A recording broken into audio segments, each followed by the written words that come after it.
Looks like one of those old-time tobacco patches. So, Mr. Swicker's not here yet. Everyone else is ready, I take it.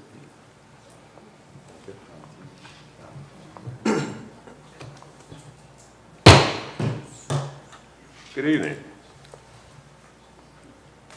For tonight, we're having Planning Commission special workshop, and the agenda is quite simple tonight. We'll be dealing with the 10 grand application. In the finest traditions of our country, would you please stand for the Pledge of Allegiance? No flag. No flags, no. Well, I guess not. Okay. I guess it's a working teacher. We still. Okay. We still push on. Well, do we pretend? Well, yeah, I just think fine. the That's flag fine is with me. Okay. Yeah, flag's in our heart. In your heart. I pledge allegiance to the flag of the United States of America and to the republic for which it stands, one nation, under God, indivisible, with liberty and justice for all. Thank you.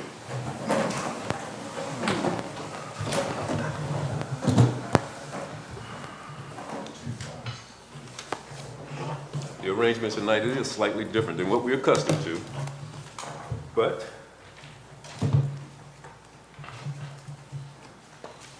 the discussion of this application, I just want to make some opening statements, hopefully to set some tone here.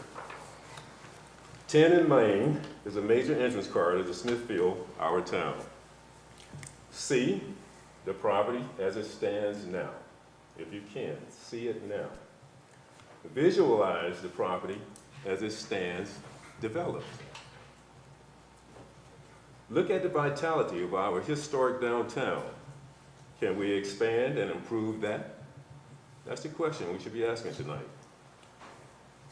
My answer, with the vacant property as it is now, no, it does not improve our town. Vacant. Being vacant belies the vitality and wonder of our small town. During my career working alongside engineers as a designer and planner, I was trained to visualize conceptual systems in a real physical environment, to actually see something that's not there, looking at something that is. Several times I've stood on that site, 10 in Main, and visualized it develop. If you have not stood on the vacant property at 10 in Main to imagine what it can be, I kindly suggest that you do that, particularly the commissioners. The owner and potential developer of that entrance card of property has presented the town with an opportunity to enhance the character and image of Smithfield, our town. As originally presented, there were valid issues in the application that was addressed by citizens, town council, county officials, and this commission. The issues heard most is the traffic. Second, the density. And thirdly, height restrictions.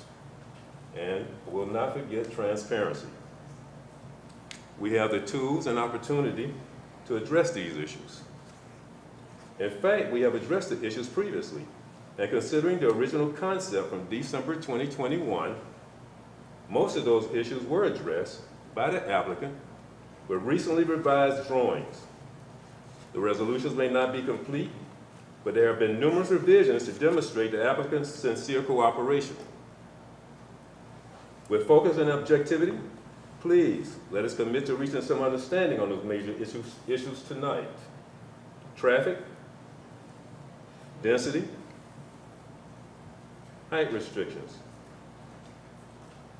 And this is not exclusive. With that being said, any planning commissioners have any comments? Hearing none. Does the applicant wish to present any comments? Chairman Bryan, appreciate the opportunity to be in front of you all. Again, we have appreciated and welcomed comments since the beginning, and we look forward to addressing any comments and concerns that you all might have tonight. I thought it was important, I'm not going to have too many comments, sorry. not going to have too many comments, but I did want to give you all a visual. And it's almost like you saw our presentation in advance, and I know you didn't. But I wanted to share with you all just some visuals. So if you'll turn behind, that's what the piece of property looked like when my father acquired it, over 2 years ago now. It was a dilapidated, abandoned supermarket that has since been razed, but to your earlier comments, it still sits as a vacant piece of property at the western entrance to town. The vision since inception has been to create a transformational project that is welcoming and provides vitality to the town and to its citizens. Tip, if you would go to the next picture. So that's an inspiration image of how this might look.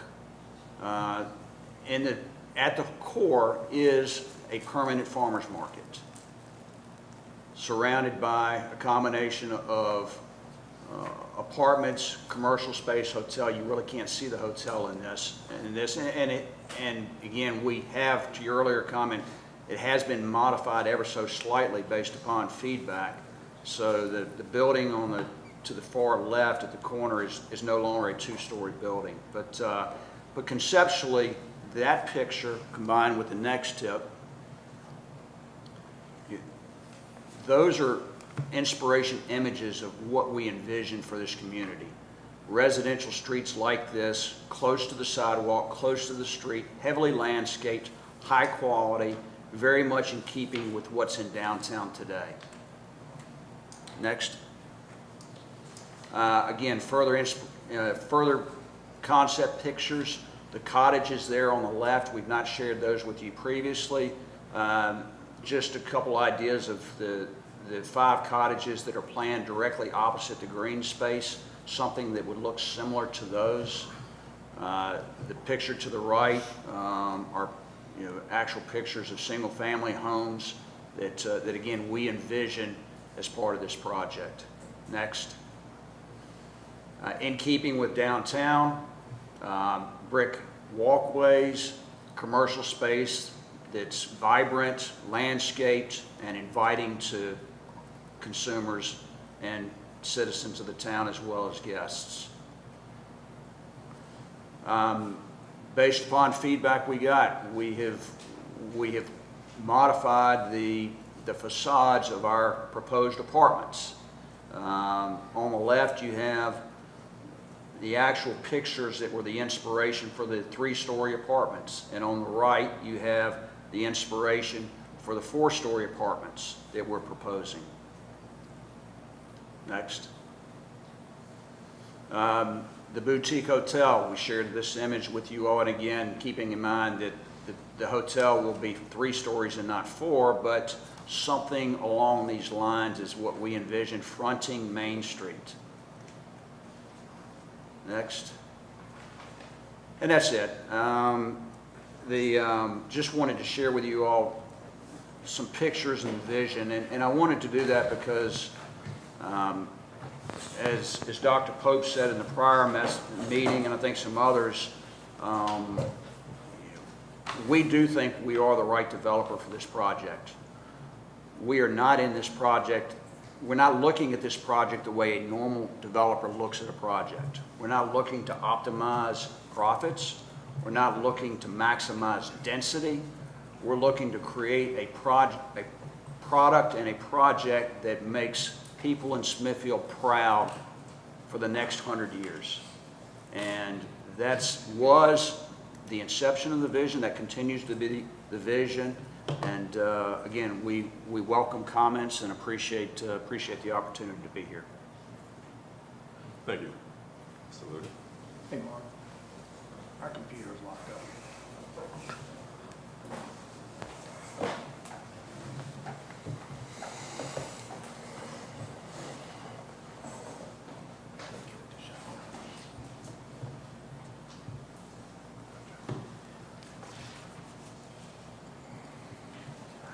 Okay, we continue.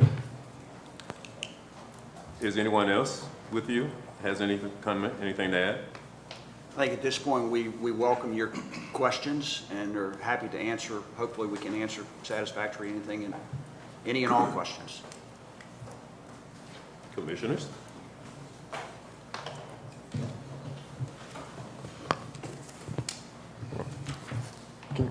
And Chairman Bryan, you all received a letter from me as a follow-up to the last meeting, I think, addressing some of the comments. So I hope that you all read that, and again, if there's any questions related to that letter, I'm happy to answer those as well.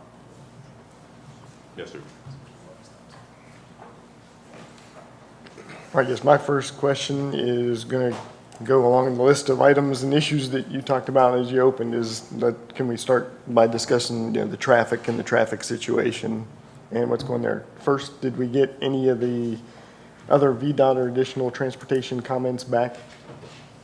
We have not received comments from VDOT from the May 3rd updated traffic impact analysis that was sent out Okay. as of today. All right. Well, I guess I'll start with my concern with the traffic on this is we got the ways in, but there's only one way out.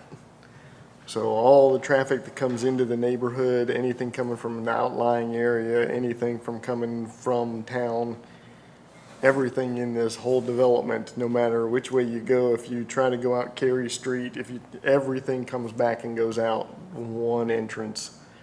And that one entrance is that one right there in front of the farmer's market.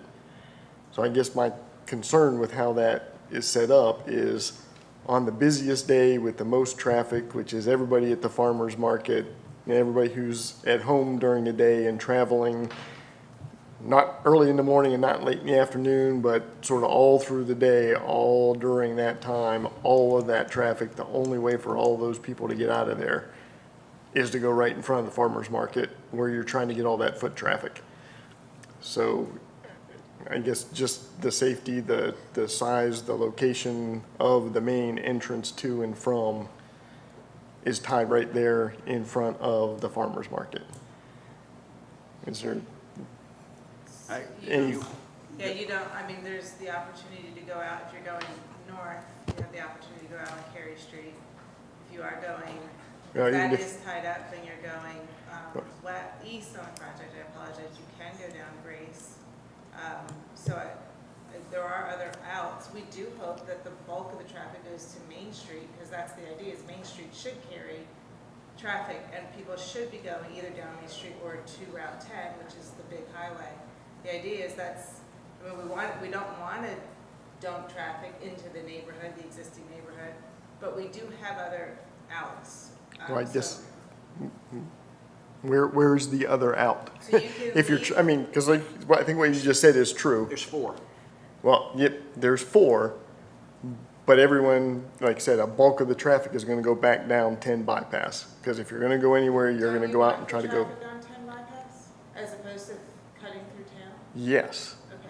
So if you go out your James Street entrance, it takes you down Cary Street, you end up back down through Grace Street, back onto Grange Street, back out the door. If you go out the second entrance, you go down Grace Street and you end up going right back out in front. If you're coming from anywhere else in the development, you can't go out 10 and go north. You can't go out, you gotta go back down towards the farmer's market. Going in, you're fine, but going out, ultimately, even if you go out one of the other entrances, you're going to come back to Grace Street to go out You to don't get to think Route people 10. potentially continue down Grace if there was an issue? No, I don't think many people are gonna go that way from that point at all, if you're there. And in all due respect, a lot of the people that live there currently have said that street today carries a lot of traffic, and we're trying to actually slow that traffic down. And I would say the way that traffic is going is coming that way in order to get to the bypass to get out of town and not to go through. Oh, they were suggesting to me that they were cutting,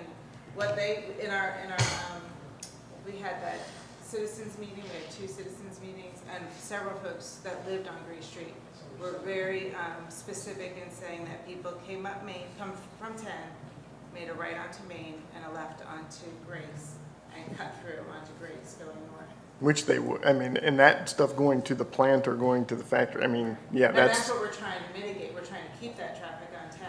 Right. But it is, for lack of a better term, an emergency or a secondary access point where if people are headed in that direction, I imagine they would take that road and hopefully go out to Maine as quickly as possible. Right. But And- not backtracking. I wouldn't want them to backtrack. And again, as you know, there's also additional lanes being added right there at the intersection of Main and 10 bypass to Well- accommodate additional traffic. Right. And I guess, my concern isn't necessarily with the traffic here. It's with the traffic right there. As you're coming through, everything from here, when you go out there, when you come down this way, when you come down this way, everything, everybody in the whole development, all the parking, everything for the farmer's market, that's essentially your only way out. Unless you're gonna back up and try to get through the parking lot here and try to get out here, but even still, you're gonna be waiting in the turn in whatever's going on here. There's a right in and a right out, right beside the hotel. That's right, but it's gonna dump right into that same spot that, Yeah, I mean, VDOT is reviewing the analysis. The last set of comments didn't suggest that the length of roadway, they actually asked for several updates, several reanalysis, which were done, and what was resubmitted to them suggest, all the things they asked for said this works, nothing fails here. So, we have to wait. I think they have until, they had 6 weeks in total. So I think we have a couple more weeks, unfortunately, but we should have that before the next planning commission hearing, to see what they're, I mean, I don't want to argue what VDOT say, I mean, we can go back and forth, but I think VDOT is what we're waiting for to say, yeah, they agree with this plan, they agree with slowing traffic down on Grace and the 4 points of ingress egress. yeah, and, We really, we wanted to be able to do a right in and an out onto 10, but they wouldn't allow us that. So we can only work within the confines of what we are given. no, and- But the traffic study's gonna generate 5,500 trips. 5,500 trips is going down Grange or going down Grace. There's no other way for that traffic to go. You've got 5,500 trips that has to exit that development, estimated. And there's only 2 ways to go. Nobody's going to Surrey. 0.5% of people leaving that. The only time somebody's gonna go to Surrey and go up Route 10 and come right out on the Route 10 bypass is when you're heading to Richmond. That traffic's not going that way for the most part. I do think, Tom, that some of the single-family houses in the back will actually go out right in front of the YMCA. But they still gotta. They still gotta go here down. And I understand Right. that. I understand that, but, Well, hopefully right if they're going to work, if they're going to the plant to work is the idea. Same with the multifamily, they could go out onto Cary and take a right to go to work. That is the idea, that this is supporting Smithfield Foods. That's Further, just- I think the off-site improvements and the improvements at Main Street and 10, the improvements for Gray Street, and the other improvements we're gonna be required do help offset that additional traffic.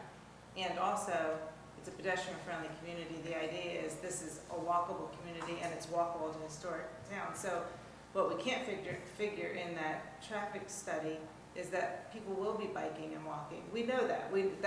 That's the culture in Smithfield, right? That people walk and bike. So we can't account for that to do reductions in traffic, but we believe that that's gonna heavily assist in the issues. But we do believe that the off-site improvements along Main Street, the fact that we're able to correct some of those turning movements, and the fact that you already have a great project for Main and 10 coming online, all of that helps offset this 5,500 number that was just mentioned. What was VDOT last analysis? You mentioned that, I just didn't hear. So I'm sorry, we resubmitted to VDOT on May 3rd. Prior to that, they gave us a list of comments, and the town of Smithfield actually had an outside consultant also review what we submitted. So we've been highly scrutinized, and we were able to address both sets of comments. It took us some additional time, therefore it took a little time, an extra week or 2 to get it back in. They have 6 weeks in total to review that May 3rd resubmittal, so we should be hearing back from them within about 2 more weeks, I believe. But we feel very confident in what we resubmitted, because every analysis they asked us to do, every additional bit of information they requested, which required multiple new analyses, we still came back with the same patterns and the same configuration and the same improvements that we have on this plan here. and that are a part of that, the conclusion within the TIA. Thank you. You're welcome. I know you probably shouldn't do public math, but at 5,500 trips and say a 14-hour active day, and that's a car going through that intersection about every 10 seconds. Wouldn't it be great if it was spaced out just like that? And it's not, and that's the point, that's if it were, and it's not going to be, and But that's. today you have quite a bit of traffic that comes through that intersection that we're working on offsetting. But this is in addition to I that. know, and that's, I was gonna say, and you've got as much going through that intersection as we have going through town now. Because you've got 300 residences in town now, and you got 300 more coming in, so it's basically as much traffic going through that one street as we have coming through Grace, Cary, and Maine in town now, so. I just want to, did you see the May 3rd resubmittal? I have not. Okay, I believe it's in your package, but it gives every comment that was given and every response, and ultimately, the conclusion is that the improvements offset the traffic, and it doesn't fail. We're in good shape. So, I mean, we can, let's see, I would suggest that we Yeah, let go back VDOT and see the come back to us, comments. and we can Yeah. That's guess why I was at it, wondering if guess we at got it, them back. Guess at it, but. Yeah, we're relying on the experts here. I mean, Yeah. again, And we, McPherson, I don't say she, but McPherson works with the federal government, they work with the state governments, they work on military bases all over the country. They are held in very high regard. well, we're confident in her report. Again, the town, I think based upon some feedback from citizens, wanted an independent assessment, Tammy, is that correct? Or you all wanted an independent, the town wanted their own assessment of traffic, and so that's why you hired the consultant that you did? Yes, we did have our consultants review the TIA, and they provided comments to the applicant as well. So, again, we're relying on experts and VDOT to ultimately assess this, and we think that this plan, with what we put together here, passes the requirements. What is the likelihood of an entrance and exit ramp to Mill Swamp Road? Where, I mean, we suggested that would alleviate this tremendously, and that's the feedback I've gotten time and time again about the traffic. I mean, I know we have to go between the Commonwealth Transportation Board, all that kind of stuff, but what's the likelihood of something like that happening? Our position on that is that we will do anything and everything we can to help the town and the county get that done. Again, the study doesn't require that, and as a result of that, I don't know what the state's appetite will be to do that, but we certainly would do everything in our power to help the town and the county with that. But this project doesn't justify that based upon the data at this time. Dr. Pope, there's enough right of way. Remember Mr. Face was here last week, 2 weeks ago, Brad Face, with his drawings having to do with what you're talking about? No, I don't recall. Well, he They're the had, ones in the historical package, I think. anyhow, there's enough right of way up there by the bridge to do that. And he was going to approach the Board of Supervisors. He said he was gonna go to a Board of Supervisors meeting and publicly ask for that. We have,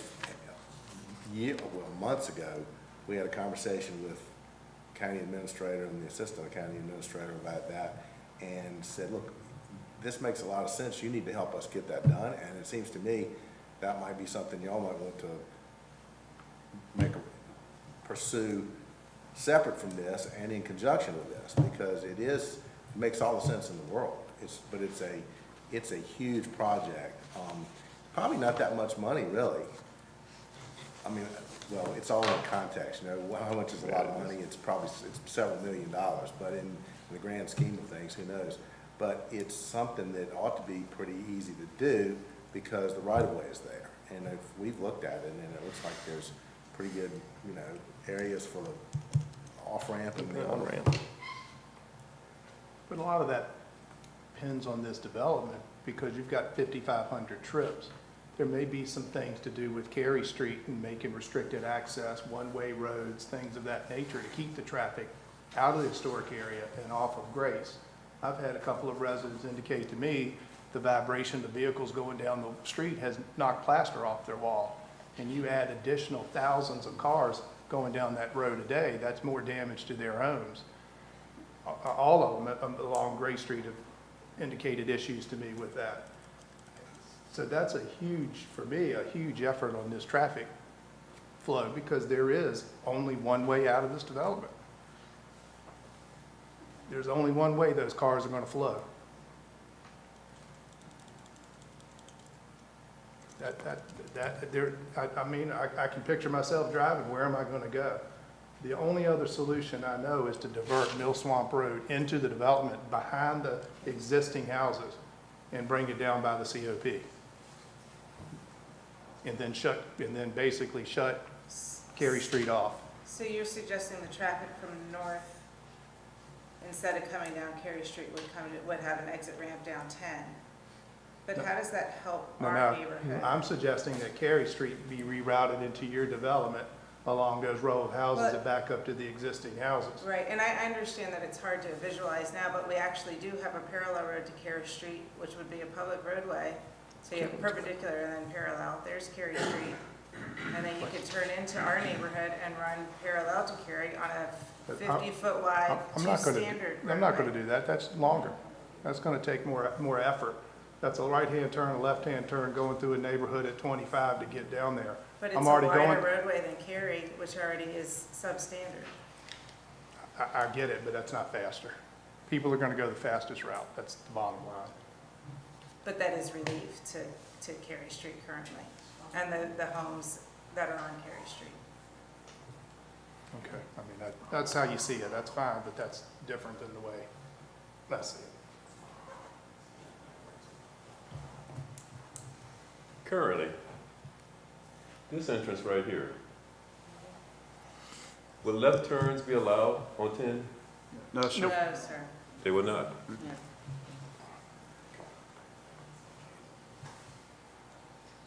It's right in only, so it does help with the traffic coming into the development, everybody coming down the bypass, instead of turning onto Main Street and trying to turn and make the left hand across the traffic into the neighborhood.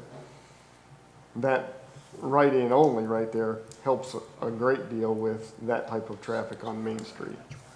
So, yeah, and that's good for coming in, but it's not doing much of anything for getting out.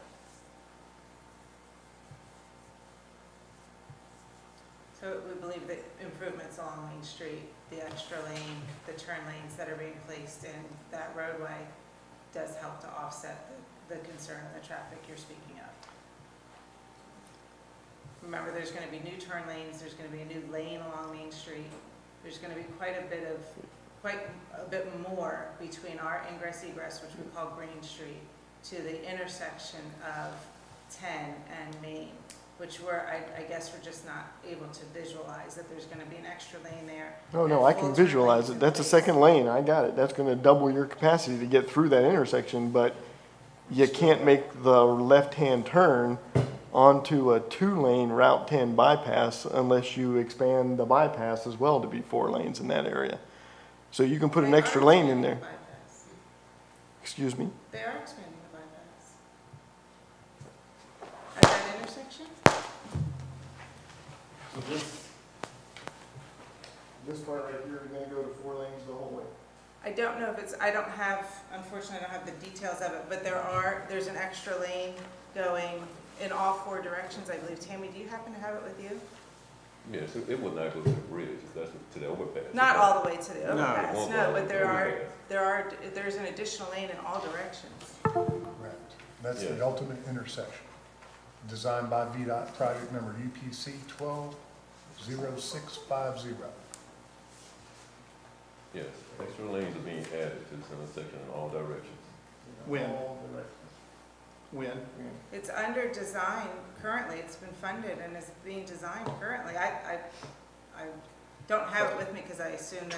2026, I'm pretty sure, Dr. Pope, but I'm not. But that may help decongest that intersection, but you still have 5,500 cars on Green Street. So again, we rely on McPherson. She is the expert. And She's a scientist in traffic with advanced degrees. She's done the distribution pattern, and she has opined that the level of service is not adverse once all improvements are made. I think we need to rely on the experts and see what VDOT says in their rebuttal letter of the expert. And I'm good with that as a traffic study. And if there were only cars going through that intersection, I don't think I'd be so worried.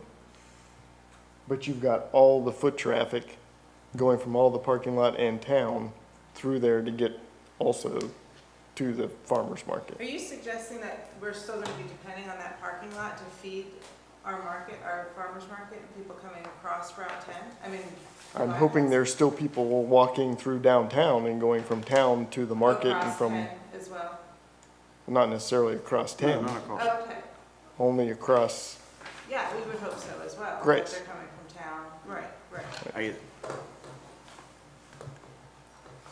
Just an opinion, you know, because of the stop signs that are going to be at the corner of Grange and Grace, you are not going to have the amount of through traffic coming through this project that you currently have coming down Grace. no, but I've got 5,500 additional trips coming out of this development. And the only place they. they, well, probably more on a Saturday morning, because that's when everyone's coming to the market, and that's when all your people are still at home during later parts in the morning. And that's when they're going to ball games, and that's when they're going to dance classes, and that's when they're doing all the other stuff they do on a Saturday morning where they're not all out of there by 8 o'clock going to work. Right, Again- that's all the traffic data is the Monday through Friday, the highest, the high travel hours, that's when we have to take the data for VDOT standards. Saturday morning, hope is that every person in this neighborhood is walking to the farmer's market, not driving. And most of the people from downtown are walking or biking. Your whole draw from the farmer's market is from people who, yeah, you'd love the locals to be there as well, but your draw from is tourism, correct? Tourism is what you want the farmer's market to draw, and those people are not in downtown Smithfield. They're coming from somewhere else to come to the farmer's market. That's the draw. That's why we want it. That's why it's there. I think the farmer's market is a draw for both locals and people coming. I agree. And the locals are gonna be walking, and the outsiders are gonna be driving. And the locals trying to walk from downtown or even from the development to get to the farmer's market are crossing the one street that is carrying the 5,500 trips a day on the weekend to get to the farmer's market. That's my, and again, like I said, it really is Grange Street that is my concern. Main Street isn't my concern, 10 bypass isn't my concern, Grange Street is my concern. The corner of Grange and Grace, that's where all the traffic is. Again, we see it differently because I don't believe that you're going to have traffic parking at the farmer's market, coming on the Grange, but they're also going to be coming down Grace. They're also going to be coming in by the YMCA. I mean, there's multiple places in which they will come in. And as far as exiting, again, there are 4 exits. One exit. There's not one exit, there's 4 exits. What, you're saying I understand why you're saying there's multiple, Mr. Yoder, the essence he's talking about is there. right? That's one But of that the takes you right back down Cary Street if you're trying to get to the No, bypass. that doesn't, Not necessarily. they're coming out of there and going on Main Street, How? How? taking a right onto Main Street. That's not Main Street. That's not Main Street. That's Cary, it stops. That's a one-way road coming Wait a from Cary second, the other the- direction. If you go across, you're going to James. Right, that's going into the YMCA. You're Where, right, you're going into the parking lot for the YMCA if you go straight across where there. Chairman Bryan had the light, that's one. I was back down to Main Street, right beside the hotel, right there. Right, So you will have people exiting there, you'll have people exiting there, you'll have people exiting there, thank you.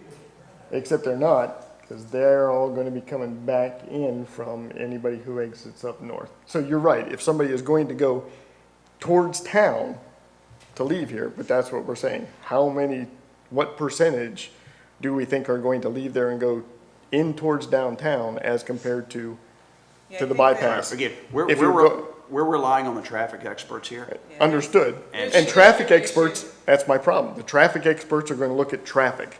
I'm looking at the way the town operates.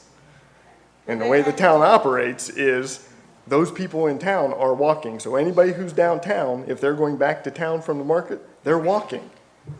But So they're not creating the traffic and you're not going to they're exit and go that way. crossing Grange. Do you see that there are 2 sidewalks in our project on either side of the BMP before you get to Maine, before you get to Grange, that Mm-hmm. would direct you to the market? So anyone coming from downtown towards the project could turn right twice on 2 sidewalks and go to the farmer's market. And they got to cross Gray Street Yeah, they'll to have get to the cross farmer's roads. market, Yeah. which has got 5,500 trips going on it. There, how many stop signs are there? Let me count them up. 1, 2, 3, 4, 5, 6, 7. There's 7 stop signs in the heart of the farmer's market project. I agree. And that, again, that is my concern with the fact that all the traffic from here, in order to get back to where they're going, and again, the trips on the weekend, the trips for the farmer's market, the cars are coming from out of town. So they're coming from Suffolk, they're coming from Carrollton, they're coming from wherever, and they're gonna come down the bypass, and they're gonna make the turn into the facility. More than likely, they're not gonna turn into Main Street. They're gonna go down and use your one-way in off the bypass. But once they're in there, there's one way out. And whether they go out the eastmost or the northmost or whichever, they're gonna come back down Cary Street and onto Gray Street. They're gonna come down Karen's Way and go onto Gray Street. They're gonna go through Brown's, or they're gonna try to work their way through the parking lot at the hotel. But the parking lot at the hotel is set up so that you don't do that. You're not driving through the parking lot to try to get to the exit. That's the exit that's set up for the people in the hotel. So Well, some of the parking is gonna be shared. Is shared. I agree. But ultimately, it's not gonna be configured for traffic flow through that parking lot. At least I wouldn't think you would do that, because it's not what you do. So all of that traffic, and like I said, even if it goes out the other, it's going to come back and you're going Gray Street. So everything is most all of that traffic is gonna come down Gray Street, and like you just said, you got 2 sidewalks that are crossing Gray Street.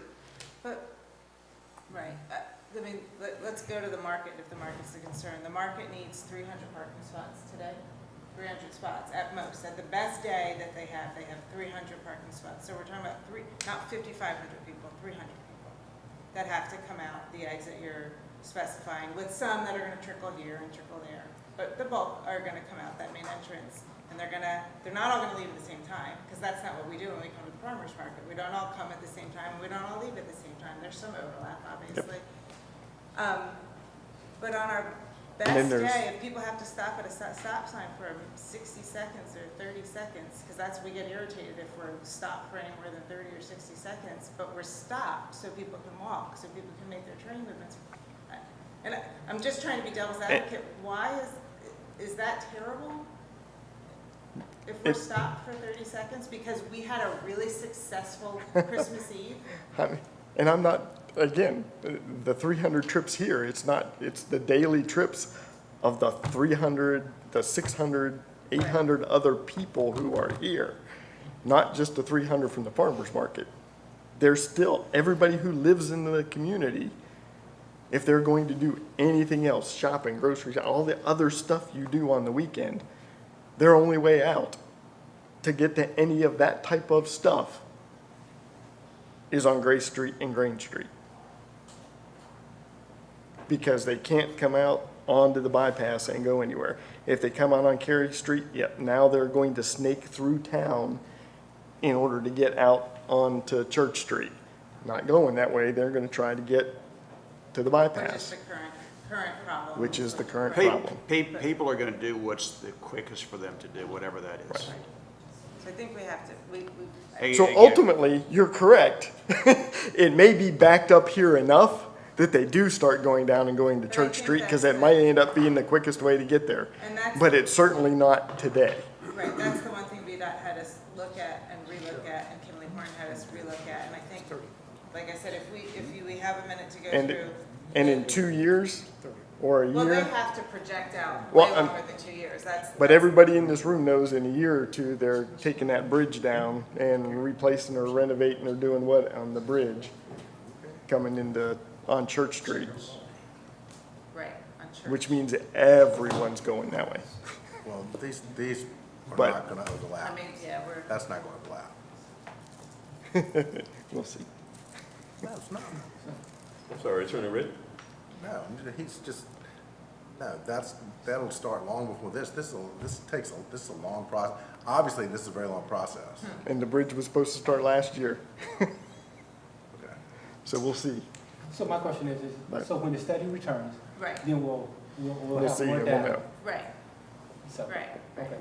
So we're just projecting now that we're gonna have 5,500 cars. We don't know that until after we get the study and let the expert do what the experts do.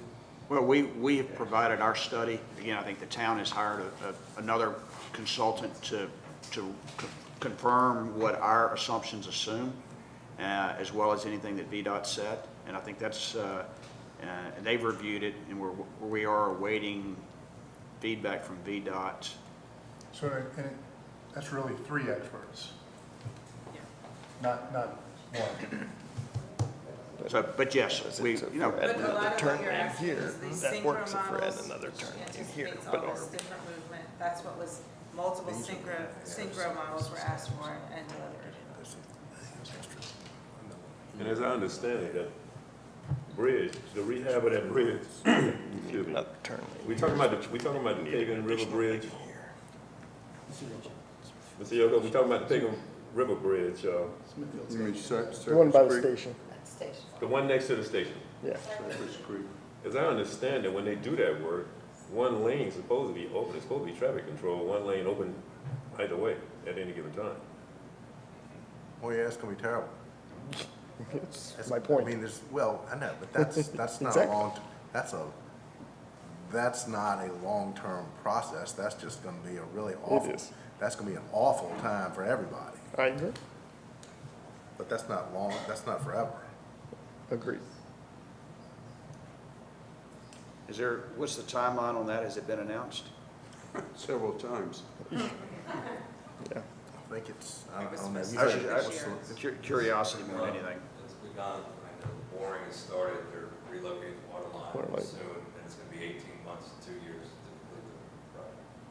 So, okay. So if it does get started, and But what is should the be done projected- before we get too far into this thing. Mr. Reed, what is the projected start time on that? It's already begun. It's already begun. Yes. Thank you. That'll be done by the time anything of significance is completed here, if this is approved. That's good. And to reiterate, 5,500 cars is not gonna be moving at one time. No, sir. It's unrealistic, they're not gonna be moving at one time. What do you anticipate the build-out time for phase 1? Roughly, I mean, you know. We, again, if this project is approved in This year. August, I mean, if the project, again, if you all will vote it perhaps next, at the June meeting, and then it would go in front of town council in July or August, if I understand the timeline correctly. So if you all were to, you know, if it were approved in, say, August, that's when we start engaging engineers and architects. That process, John, Bruce, how long? Probably plus a year, and then it's plus a year to build it, and then it's plus a year to absorb it. Thank you. But the infrastructure and the market would come online we show a large phase 1, but I think Mr. Luter talked about the market and the infrastructure to support the market would come first Right. within that time frame. I was looking at the drawing above Yeah. Mr. Davidson's head, that's Yeah. why But I again, it's- responded as I did. We would love to start construction of the market in the fall of 2024. That's aggressive, I'm told, by our team. Yep. Thank you.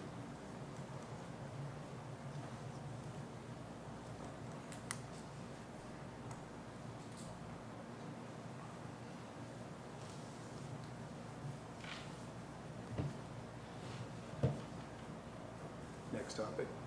Next topic, we want to address density. There's questions about density. It is a PMUD.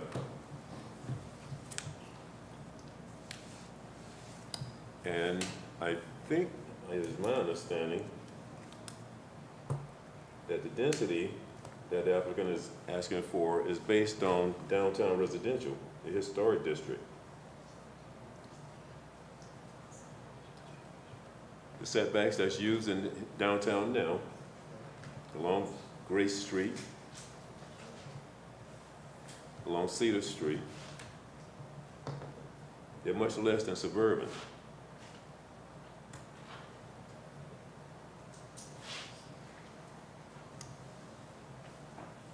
Are there any questions about the density? Any discussion? You're talking setbacks or not total number of units or what? Just the setbacks. And that would be,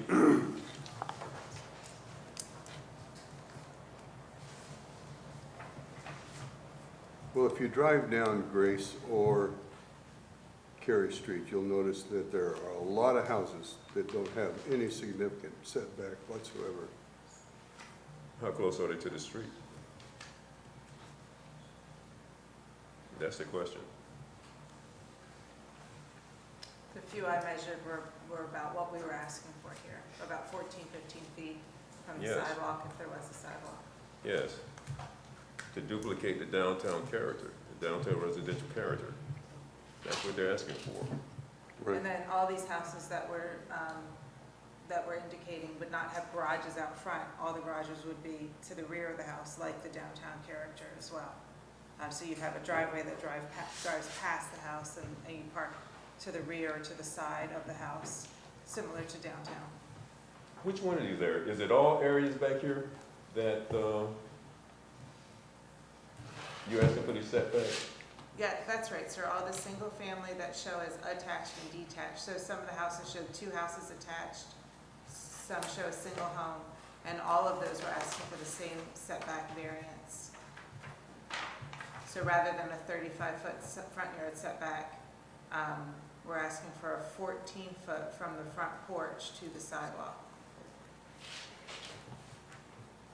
The setbacks for And these? again, that's, if we go back to the images that Mr. Luter showed a few minutes ago, that's, the idea is to keep that pedestrian-friendly character, to promote walkability.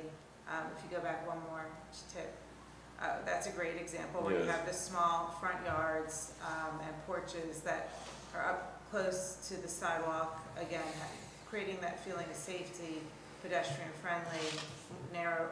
Well, our streets are to standard, so I don't want to say they're more narrow, but they're not the big wide streets where you're speeding down them. But we're trying to promote that pedestrian-friendly character and feel. And again, the driveways and the cars would be towards the rear. We're not doing alleys because Smithfield doesn't have alleys. But you typically, if you have on your lot, if you have a place to park your car, usually you drive past the house and there's a detached garage or a space behind the house. And what we're proposing, all the houses have an attached garage or detached garage, but it's towards the back of the home. So you have your garage and then spaces within the driveway to park your car, so they don't have to sit out on the street. But that's why we're asking for the setbacks, as you indicated, to be in line with downtown. Is there a historical designation in the back part, where part of it is the land falls into the historical overlay and the back part is not? Where's the historical overlay fall on this development? It does fall at the front. There is a back parcel of that larger parcel that is not located within the historic preservation overlay. Do we have some examples of like which house numbers would not be in it, which house numbers would be in it? Is it mostly the commercial piece of the property that currently falls within that overlay, isn't it? So just as a rough approximation, it would be at that entrance across from the YMCA. Everything towards the back part of that parcel, we believe, would not be located within the historic district. The plan. So if that's the case, we would be talking approximately 41 to 42, 44, 46, 48 homes of this would be in the historical overlay. Somewhere in this area here? Is that what you're Yes, talking about? because there's the road coming in from the Y and James Street, so anything Yes. there dissected to the right would be historical, is that correct? Roughly. That is correct. So if I own a house, number 32, is in the middle, single house, not duplex, what approvals do I have to have from the town to put stuff outside? A deck, a shed, trampoline? What kind of approvals do I have to have, and who does it have to go in front of? This is a historic district, correct? I want to know who it has to go in front of. Yes, if it's located within that HPO overlay, it would be required to go before the Board of Historic and Architectural Review for their review and approval Okay. for the exterior elevations and changes. And so we want this to look downtown and look historic. Does Bihar have regulations on allowing extra structures to go in? Do they allow it? Do they not allow it? Because some of the homes on Grace have garages and exterior structures on the property line in the corners. Would stuff like that be allowed in this neighborhood? Julia can answer that. We're very funny about sheds and how they look and what they're made of, and if you can see them from the street. Well, my point is, half this development is there, the other part's not. Right. Why would it not all be the same, so that Right. everything has to be the same?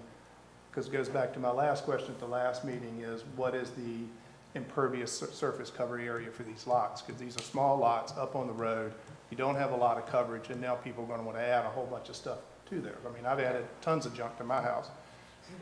But the question is how does that process work?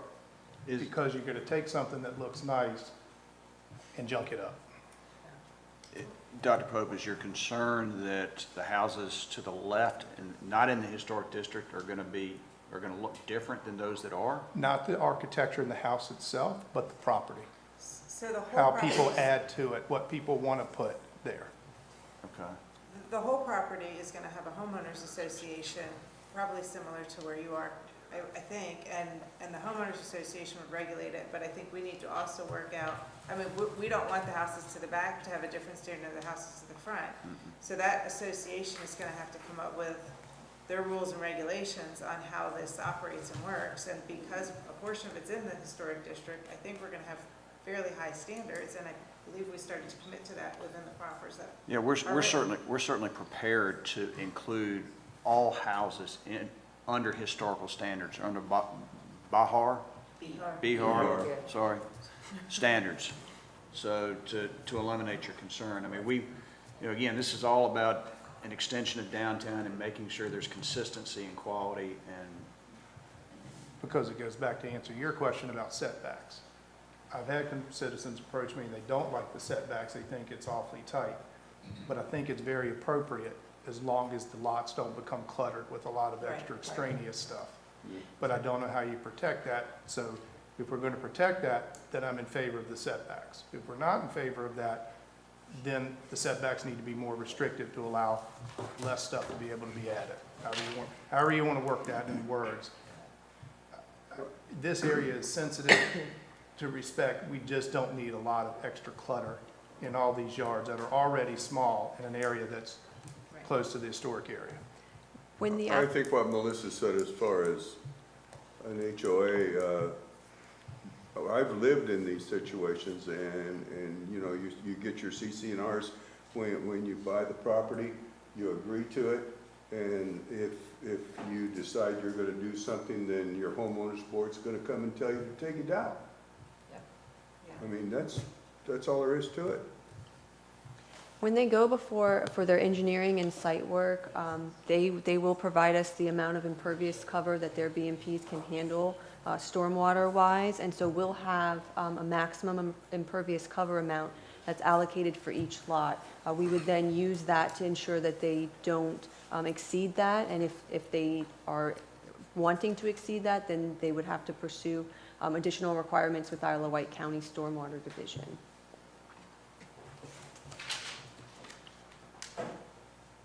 So I mean, I don't, other than the duplexes, which I'm not a huge fan of, and maybe I need to wait and see your new ones, but other than that, I don't have a problem with the setbacks and the way the single-family homes are dying. I just think they need to be under the same historical as everything else that's in the development personally.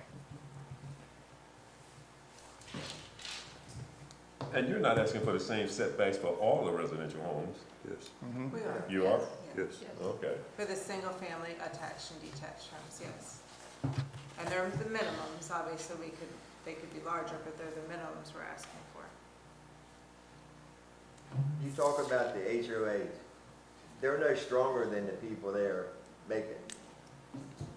The homeowners association, That's right. If they don't participate in it, it's not gonna be strong. I believe the HOA is a recordable instrument that runs with the land. So it runs ahead of the lien for the mortgage. And so it's highly enforceable. But to your point, somebody has to enforce it. That's right. So if you don't get the people that live there involved, what are you gonna do? Well, that's exactly what we did. Town can enforce it. so the builders are in charge of it to a certain numbers of homes are sold, and they can, depending on how that's written, they can stay in charge for quite some time. And typically even a year after that. Right.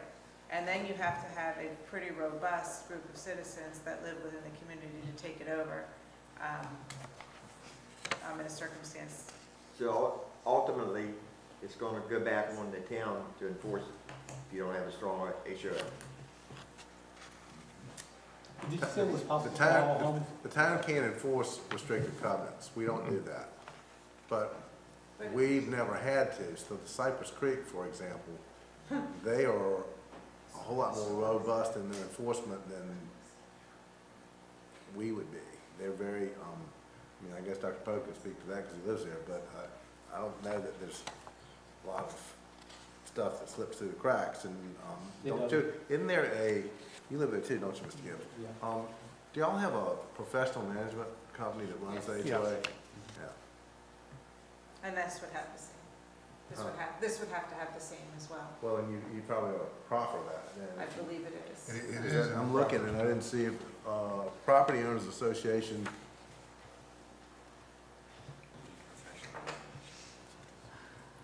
You may want to amend your proffers to include professional. Professional management company. There's a couple, I think, addressing this BR issue. It's- I'm pretty sure it's, Pretty sure it's in there. yeah, A if it's property not, owners association established in accordance with Virginia law shall be responsible for perpetual maintenance. Because now the ponds, the BMP ponds, I mean, it's really has to become much more strict with stormwater management. That has to be included. That is enforceable by the jurisdiction that it's in. Open space maintenance would have to be part of that as well.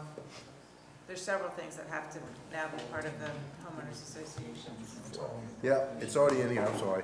That's right. The owner shall contract a professional management company to administer the homeowners association, so it's already in there. You mentioned proffers. I don't want to get us off on a tangent here, but do we have a list of proffers? Yeah. Yeah. Yeah, There's a draft proper draft proper down at the bottom. package. Tell me about it. What page? I have not. It's all the way to the bottom. It's up at the bottom of the, 704. It's the last document, Dr. Pope. Yeah, it starts at 704. Yeah. The last document on the tab. Yeah.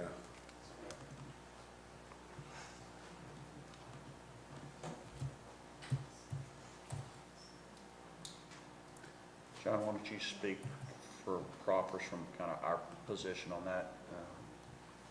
So, we submitted a draft proffer statement in March, and Tammy, you commented to it, and we're generally in agreement to the comments. It needs one more turn with the attorneys, with, I guess, Bill and our attorney to get it in final form. So, we're in general conformance, or we're in general agreement of the proffer statement as it currently exists.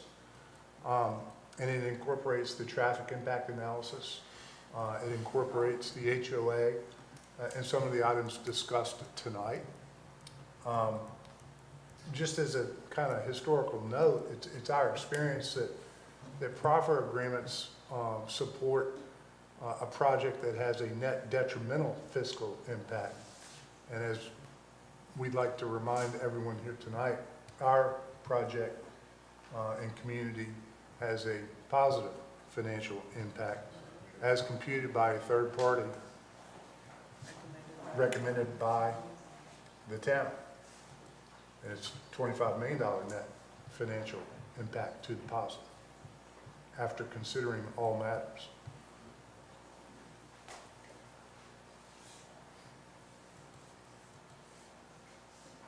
So that proffer page, one page and a couple of sentences, that's all the proffers? No, there was another one, I was looking for it, but that was a letter that we received on the 5th of May. It had a proper analysis. Do you know what that is? Tammy, do you know what it is here? We didn't list out, like, for instance, Dr. Poe, we didn't list out all the recommendations of the traffic impact analysis, but we do note in there that all the recommendations from the traffic impact analysis for off-site and on-site improvements would be upheld. What about, I mean, I've read this, but it's been a couple of months. But my question is, normally with proffers, it's all the things you're promising you're gonna do, which is donate the land back to the town, donate the $1 million, donate 400,000 somewhere as a number that's in my head. Any contributions of anything else that has to go into the town? What about schools, buses, police? I don't know, all these things that all are generated as issues and expenses. Aren't those all proffers or things that all we're saying, yeah, we need to take care of? I don't know. So there, is that the proper statement you're looking at?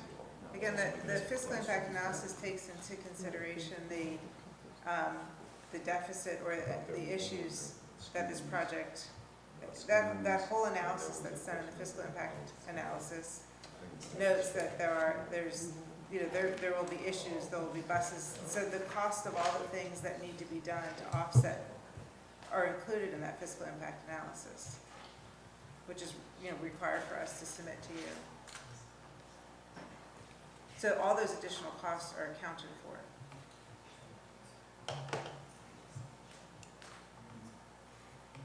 Is that fiscal analysis going to be updated after the changes for the retail and the elimination of the retail buildings and stuff like that?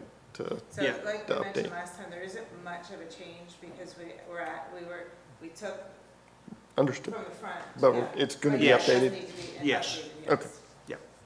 Needs to be cleaned up ever so slightly based And upon. same thing here. I mean, the traffic proffers are from the old study, so once we have the new That's right, results, that will be yeah. updated. Yeah. But Yep. That's why we're generally in agreement, we just Yeah. gotta Understood. get to the next draft. Dot the Really? i's and cross the t's.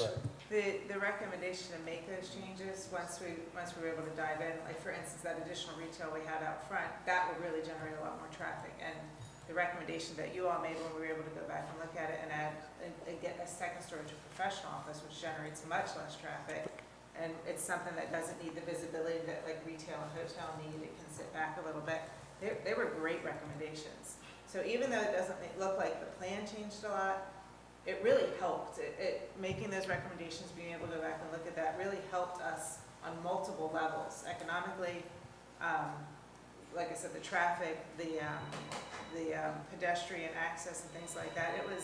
It was good to have all your eyes on it. Dr. Pope being able to speak up and us being able to say, okay, yeah, this actually does make a lot of sense.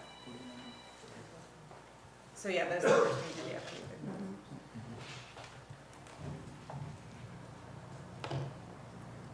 So Mr. Bryan asked about setbacks. Anybody else have any comments? I gave you my comments about what I think. Anybody else have comments? No, I agree. We're gonna keep them to the historic standards, the setbacks are appropriate in keeping with the look of the historic district. I agree. And I see the ownership contract is part of the proffers. The ownership contract of professional management company to administer the homeowners association.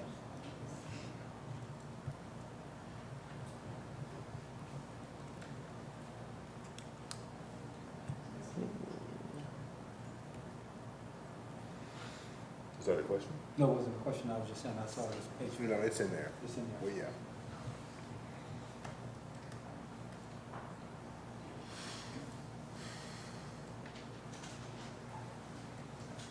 Now, when we talk about the density that we set up for the PMUD to begin with, I wasn't part of the planning commission when that was done, but I'm here now, and it was set up with a certain density, and my understanding is there was a lot of discussion that happened to get to the density that was outlined in the PMUD zoning to begin with. And this zoning, or this number seems significantly higher than what was in the original PMUD zoning approvals. So I guess part of my question is going back to what was discussed and what was the debate as it came through the original PMUD density numbers as compared to what's in here, and what do we think the offset is between the two of the increased density for this proposal as compared to what we put in the original PMUD zoning? May I address that for a minute? Sure. Is that okay? And I appreciate the open discussion. Please don't regarding interrupt. that. Where in our packet are those density numbers? What page number, if somebody can route us to that so we can refresh our memory as we're talking about it? The density? Yes, where there's like 27.4 or whatever, and then it calculates out, but there's some numbers, but we got 1,000 pages to look through, and I don't know where we can find those numbers easily. We have an image that shows the density calculation, and while you're looking for that, I can speak to that if you don't mind. Your PMUD specifically calls out 12 dwelling units per acre for mixed-use structures and multifamily, 8 dwelling units per acre for single-family attached, and 5 dwelling units per acre for single-family detached. I could go into a million different reasons why that works, why that doesn't work, and that's irrelevant. The average of the 12, 5, and 8 is 8 dwelling units per acre. A little over 8 dwelling units per acre. Our overall density is 7.9 dwelling units per acre. The I'm one sorry, density that how gives you, many? everybody, is when you take those 4 buildings that create our multifamily, and we pull that out of everything else and give that a density, which is 27.5 dwelling units per acre. That's what's giving everybody palpitations, and I get it, it's a big number. But nowhere on the universe do we take a mixed-use project and say, we're gonna circle just this area where you put 4 buildings and parking, and give me a density just for that. But we have to do that per the way the PMUD is written. So now we have this heart attack number of 27.5. The offset of that is our attached and detached product, which you call for 5 and 8 dwelling units per acre. As I read, we're at 3, I have it here, and I apologize.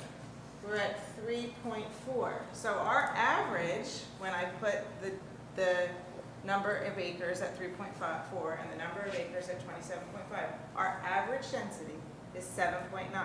What you call for in the PMUD at actually a little bit over 8.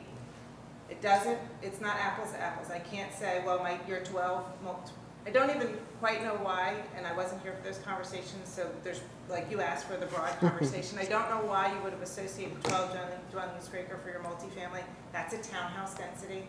That's because I've been doing this for 30 years. I know I don't look that old. But I have been doing this for 30 years, and it made me sad when I had to think about that earlier today. Townhouses, because I do tons of sketch studies all over the East Coast. Townhouses get 12 dwelling units per acre. You can't get a multifamily product at anything really better than 20 dwelling units per acre. So to think that we were going to do something that might be multifamily or even a mixed use with retail on the first floor and residential above, it never would have worked at 12 dwelling units per acre. It just wouldn't have. And I'm not trying to be critical. It's because I've done this for 30 years. And then, contrary to that, thinking you were going to single family product at 5 dwelling units per acre, that's a tiny, tiny postage stamp lot. That's tiny. And we're showing 6,000 or greater dwelling unit, or lots, 6,000 square feet or greater. But we could have never achieved 5 dwelling units per acre. So I don't quite know why those densities are the way they are. I wasn't here, and I'm sure there was really good thought behind that. But I came up with the same average number that you have. And I think that's what's important when you start to look at the green spaces, the overall density, the amount of open space that we're providing, and the fact that the density number is 7.9 versus 8, it's the same, right? We're there. It's just that one big number. It makes us all, me too. It makes me go, oh gosh, I wish I didn't have that number, but I also wish I didn't have to, in a calculation, give you a green or a yellow line around just those 4 buildings and the parking area and say that's the density on just this. doesn't really make sense when we want a mixed-use walkable community, right? That's why I was wondering what the debate went and how it went whenever they had that. Because if the goal was, hey, we don't want anything more dense than a townhouse, is that a discussion that was had or held or? The whole idea behind the PMUD was that for any piece of property, a developer could come in and say, this is what I want to do, it's gonna be a mixed use, and it's gonna all fit together like this, and this is my project, and this is what I wanna do. And the thing is built in with all kind of flexibility. If we didn't want waivers, they would not have been included in the zoning, because it says it is encouraged that you would seek waivers in order to structure and design your project like you want it to be. And the burden is on the developer to say, this is what I want, and this is what it's gonna look like, and this is why I'm doing it. And so that's why it's written the way it is. Now, it's brand new, we've never used this before. These guys spent a lot of time working on it. If it's got flaws, but everything has flaws, and maybe we'll learn from that. But that's why we did it. And it was recommended to them by our comprehensive plan consultant. And that's why it was included in the first place. Because our zoning before this was very static. It's an old kind of zoning. And so they're trying to keep up with the times. My interpretation is more of a development like Mallory Point. You're gonna have a residential component and a multifamily component. And so we have density in multifamily because that was grouped as a section within that development. So we didn't want to see that get above 12 units, whatever the ordinance is. Then on the single family side, how they did the cluster development around 4.5 houses per acre, that was all great when everything is separate and accountable. That's why last fall, September last year, I brought up the issue of density in discussing how this is going to work when you get to a PMUD, because you can get really dense really fast, which is what's happened. And then how are we going to control that? Because we can't really look at it as individual components like you look at Mallory Point or Cypress Creek with single family, and then you got age restricted where it's all separate. Separate makes it easy, but that was the issue of discussing density last year, and we were just told you could say no. It was too dense, but we don't have a density number and how to arrive at that. And it really never went past a 30-minute discussion last fall because nobody was interested in talking about it. So to figure out how do you limit the density in something like this? And so here we are trying to figure out how to make this, how is this going to work? So does it make sense to spread it over the whole development as presented? Or how do we look at the individual components of that? Personally, for me, I actually like having the more dense area and even the smaller lot sizes the way this is developed, because that's what the market's driving with the people who are buying houses today. They don't want big yards. They don't want to take care of all the land. They don't want to take care of all the property.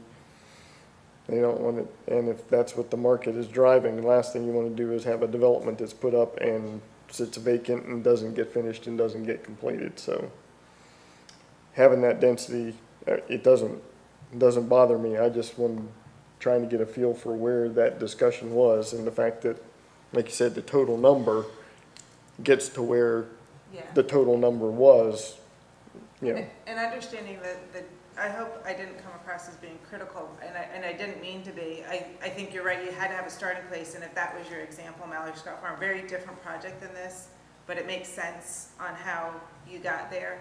But I think, just to explain the plan a little bit, and to Mr. Yoko's point, trying to keep single-family adjacent to the homes along Cary Street was really important to us, to make sure that whatever density we had was as far away, whatever higher density product was further away from this single-family home. So putting that multifamily close to the retail, where you typically would have a mix of, you have the retail and the higher density, the highways. Luckily, in our case, we have a nice buffer that's built in because of VDOT's right-of-way area. But but really trying to separate the uses and have like uses along Cary Street to our single-family houses. So single-family adjacent to single-family, and then multifamily closer to the retail and closer to the highway. So for instance, if we were able to apply the 12, 5, and 8 dwelling units per acre, we would have much higher, denser product closer to Cary Street and close to the existing single-family houses, if that makes sense. But we wouldn't have the 3-story or the more intense multifamily. So we could have, the way it's set up, we could have, for instance, strips of townhouses right, you know, with the buffer that was required in the strips of townhouses adjacent to the backs of the lots on Cary. But instead we have like the 2 homes attached and then the single-family homes. So they're more like similar product to similar product. We spent a lot of time with research and with the overall objective here of having good variety. We wanted this project to have good variety of housing options. Didn't want all single family, didn't want all multifamily or duplex. So we, and to your comment that we think this is what the market wants and is calling for and will allow us to be successful. So it's a good mix, for ownership, a good mix for rent. With green area and open spaces that exceed the PMUD requirement by approximately 40%. So our composite, let's say that again. Question. We believe our green area and open space exceeds the PMUD requirement by 40%. I think that's a marvelous thing to be able to say. So we're bracing in density, but we're providing green area and open space. And to your point, Mr. Yoga, the PMUD is new. It was designed based on the comprehensive plan to give the town more options than what it had previously. Otherwise, you would have specific ordinances applied to that land that would not allow this type of development. The town had nothing prior to the PMUD to allow for this type of development. But the comprehensive plan suggested that we update our ordinance to include one.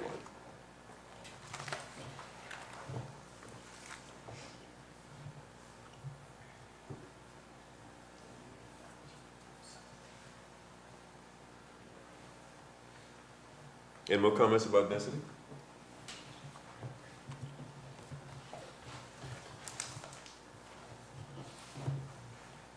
Okay, number 3. Height restrictions. Questions, comments about height restrictions? Well, I'll start with mine. The question has been about the hotel that's on Main Street. Its height. I think the waiver is asking for 42 feet. Just speaking off the top of my head. Anybody can correct me if I'm wrong. It's 42 feet, asking for a waiver above the 35-foot that is allowed. That's one. The other height restrictions concerns the multifamily units. I think the waiver for those is asked at 52 feet. Now, what we do to mitigate this height is by placement of the structure, where they're placed in the development. And looking at it, if you look at it, the waiver for the hotel, the way you mitigate the height, the image of it, is through the landscaping. There are trees on the main street that is going to block a lot of that view, the landscaping. As far as the multifamily units, they are placed further back within this development, away from Main Street. With the landscape and the distance from Main Street, those units will hardly be visible from Main Street. And the tree line that's along 10, you wouldn't be seeing those buildings. It would be very little visual evidence of those buildings being there. That's what the buffers do. They're placed away from the homes, the current residential areas, they're placed away from those, so they wouldn't really be visible from those areas, those views. It's designed, they're placed, they're designed, the design and placement of these buildings pretty much accomplish what we try to do in concealing these high buildings, these tall buildings. It does that. Placement does that. Does anyone have any questions about that? Any comments? Disagreement? Anyone disagree with that? I'm more concerned with the look of the buildings than the height, actually. If the hotel looks more like the Spectator than the exhibit we currently have, that would be my preference. I'm really more concerned with how things look than how tall they are, quite frankly. And as we indicated, that, you know, the finished product has to ultimately be approved by Right. BHAR, so. And I'll see you there. Exactly.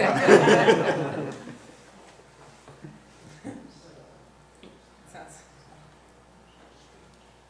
But as I stated at the beginning, if you stand at that property and look at it and try to visualize what these structures are going to be, the layout and design of it is going to make it somewhat difficult to know that these structures are there.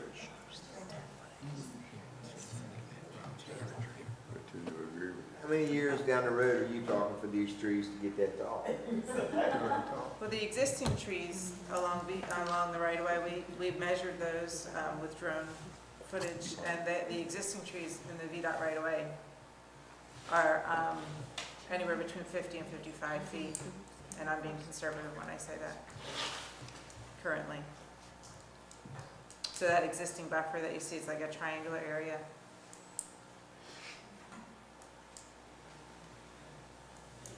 Obviously, the new trees are not going to be anywhere near that. Talking about these trees. Hey, Tip, Yeah. Those throw the second image up, the second image, or the second slide, rather, thank you. You are using trees that are currently standing. Yes, sir. Those trees behind the back units, we believe will be as tall or taller than the buildings. We measured them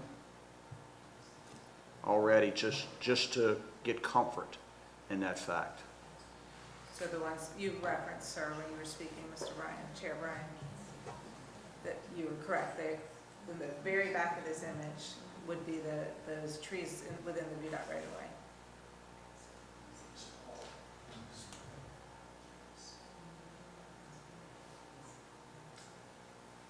Now, the trees in front of the hotel, you're concerned about how long it's going to take them to get that high. How tall are these trees when you purchase them? At purchase, they can be anywhere between 20 and 30, depending on the species, 20 and 30 feet tall. Sometimes a little smaller than 20 if they're more like ornamental type trees. But like you had mentioned, that you currently allow for 35 feet in height. We're not asking for much more beyond that, and that's more because it's a commercial type structure at 3 stories. It's hard to do a commercial structure at 3 stories at 35 feet. So we still want to stay within the 35 feet, but we... Three-story, you mean? Oh, I'm sorry, yeah, we still want to be within the 3 stories for the hotel. We need, because it's a commercial structure, we need that additional height to be able to create an appropriate commercial structure. But the Spectator, like you said, is a great example on what we're using, what we'll be basing, our drawings on as we move forward. And Chairman Bryant, to answer your question on the trees, I mean, we certainly haven't gotten into that level of detail, but, you know, we're happy to accommodate any request where there will not be, but so many trees in front of that hotel, I don't believe, because the hotel needs a certain amount of visibility from the street. But, you know, if the commission feels strongly that a certain size tree needs to be spec'd in, then that's easy. I mean, I say that's easy, I mean, I think it's relatively easy. Unless you're looking for trees that are the equivalent of 50 years old. I mean, So we're limited in all candor by the size of the tree spade here in Virginia. That's gonna be the function.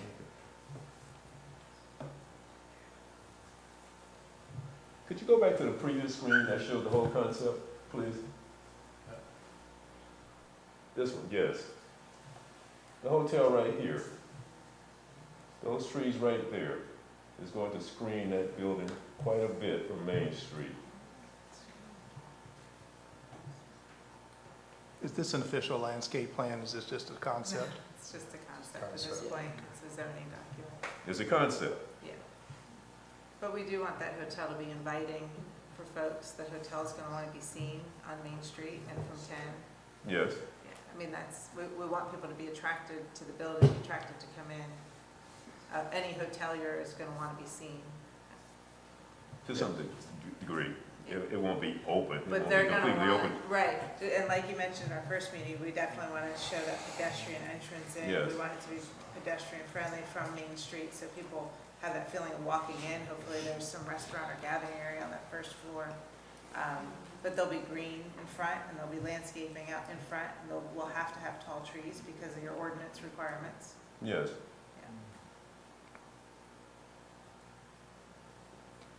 Mr. Bryan, I agree with you that you're going to put a 4-story building on this property that's in an ideal location. I have a problem with a 4-story building in concept, because I just don't think a 4-story building is in keeping with the historic area of Smithfield. You can go down to the Smithfield station and say they're 4 stories, that's a niche, it's down in the bottom, it's on a corner, built way back when, but 4-story building just does not jive with me as far as what we need in this development. And I just have a problem with the 4-story building. In spite of the height. Won't be a height issue if it's 3 stories. The hotel doesn't bother me. It's 3 stories. I don't care if it's 42 feet, 41 feet, 45 feet, whatever. That's got to work out with the flooring and the way it's built. But a 4-story building is not appropriate for me in the historic area or in the keeping of the town of Smithfield. And it's not a precedent that I want to set for future development or tear down in future development. I don't care what it looks like.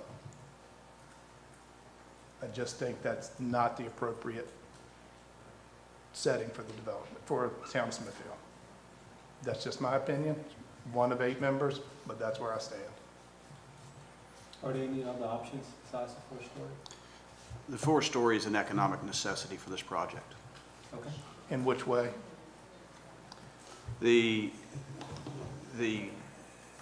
penalty for 3 stories would require us to put another building in, and the opportunity to call someone in, plus the incremental cost to build that building is in excess of $6 million.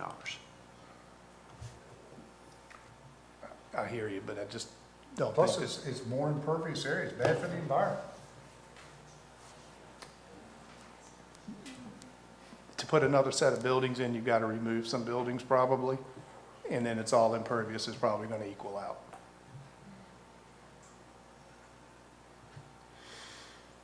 You're actually going to, in order to put another building in, you're going to take away some green space, and reconfigure. So, and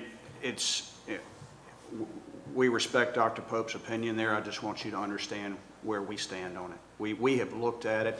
We've heard the concerns. We've discussed it. John and my father and I had a meeting this past Sunday to discuss the project and in particular that issue.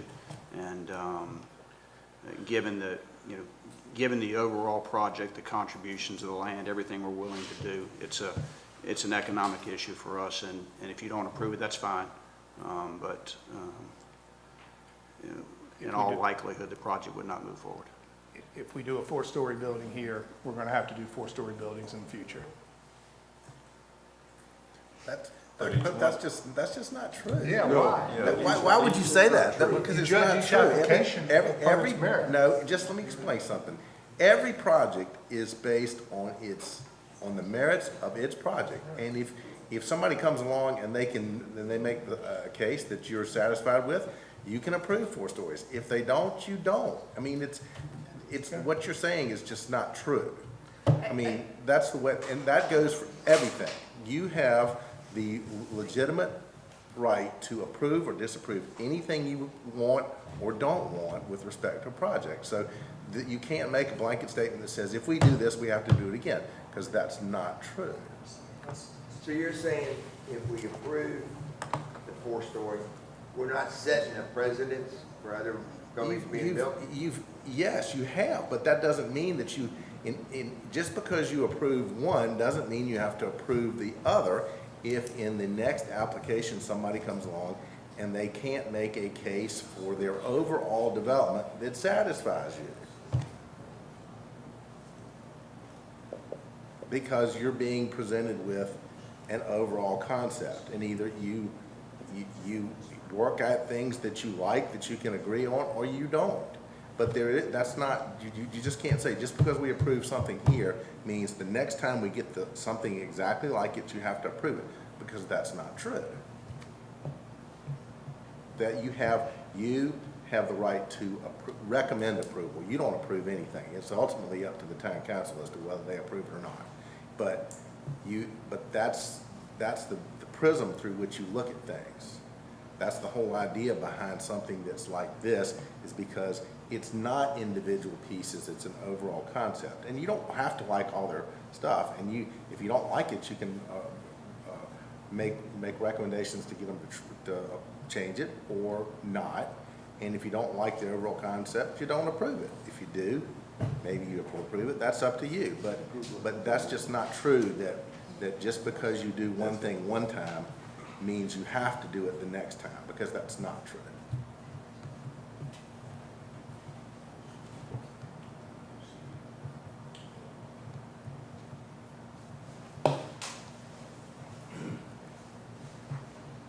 Dr. Pope, don't let him beat you down.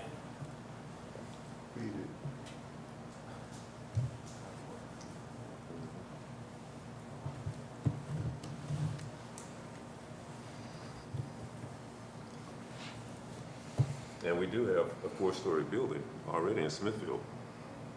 Hampton Inn, that's 4 stories.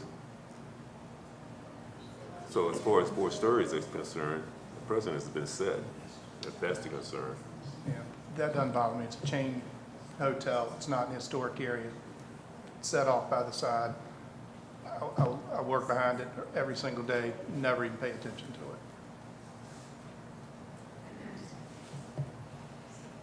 It's not in the historic area.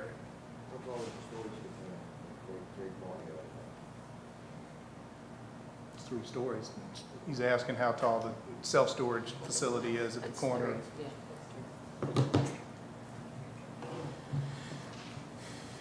Like I said, it's just my opinion. Yeah, I respect your opinion. I mean, I hear what you're saying.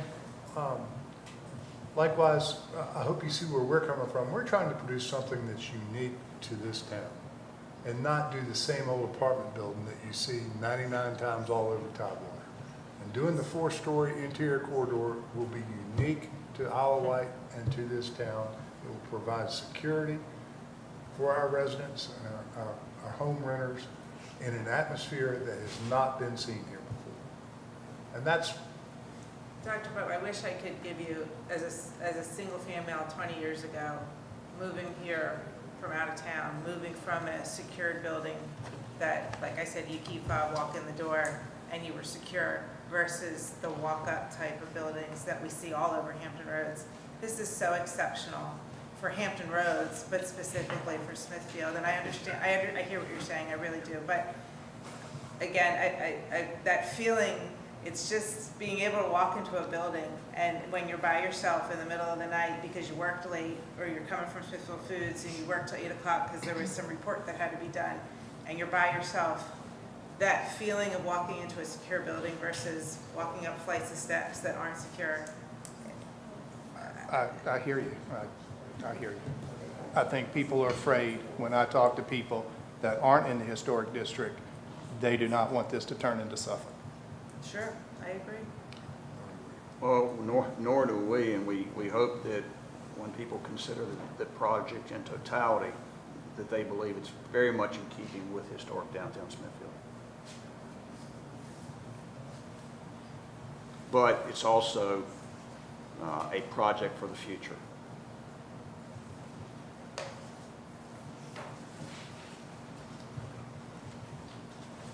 And to note, it should be noted, there are people who are in favor of this project. Citizens, I'm talking about citizens. There are other citizens in favor of this project. Everyone is not against it. I think if you would look at the people that spoke last time, I think we had 13 speakers. And all but maybe one lived right in this area on Cary, Grace, or whatever. So it's kind of a not in my backyard type situation. That's my opinion.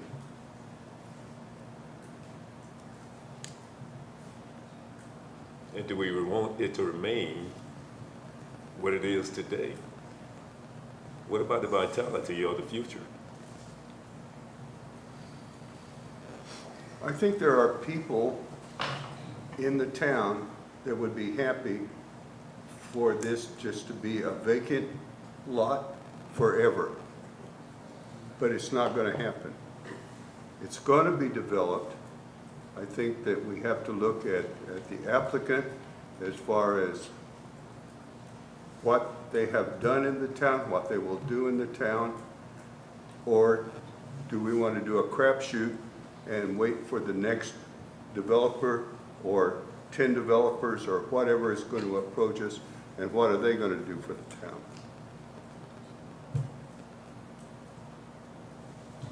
And I think most people would agree that this by far is,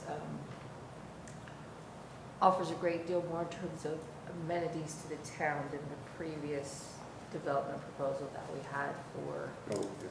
this property. I'm tired of seeing it as a parking lot for trucks. Thank you. And just, you know, a vacant lot there. So I think there's a lot of pluses about this project, not the least of which is the current farmer's market and, you know, some more restaurants and retail. I don't disagree. I think there's a lot of pluses. There's a negative, in my opinion. It's beautiful. You have my utmost respect as a developer and your family, and so that needs to be noted. I have one more issue when we're finished with this that I want to talk about. Just don't know when we're pushing past this issue. Any more comments about height? I'm in line with Ms. Hildegrass. The height doesn't bother me. It's just the aesthetics in keeping with the downtown. And I think you guys are doing a good job in presenting that. I think the aesthetics will be okay. I think it's safe. You got the historic district overlap. And you have Bihar. I think it's gonna be okay. The aesthetics of the buildings, I think they'll be okay. They'll be just fine. In height, again, the height, to me, it's the height. How many stories? That's up to the developer. As long as the height is fine, where it's located at, I think that's decent. I think that's within our grasp, I suppose. We can deal with that. At the end of the day, Mr. Chairman, this property is going to get developed. Whether it's in my lifetime or your lifetime or my kids or my grandkids, this property is going to get developed. My mom always said, if you want to pick your poison, you pick your poison, right? So this developer, we know, he's homegrown. His family have a vested interest here. So if I have to pick a developer, I want someone with the best interest in the community. If you look at the areas around us, 4 stories is the way they're going. Go down towards Suffolk and Venice Creek area, look at those. They're 4-story. That's what I don't like.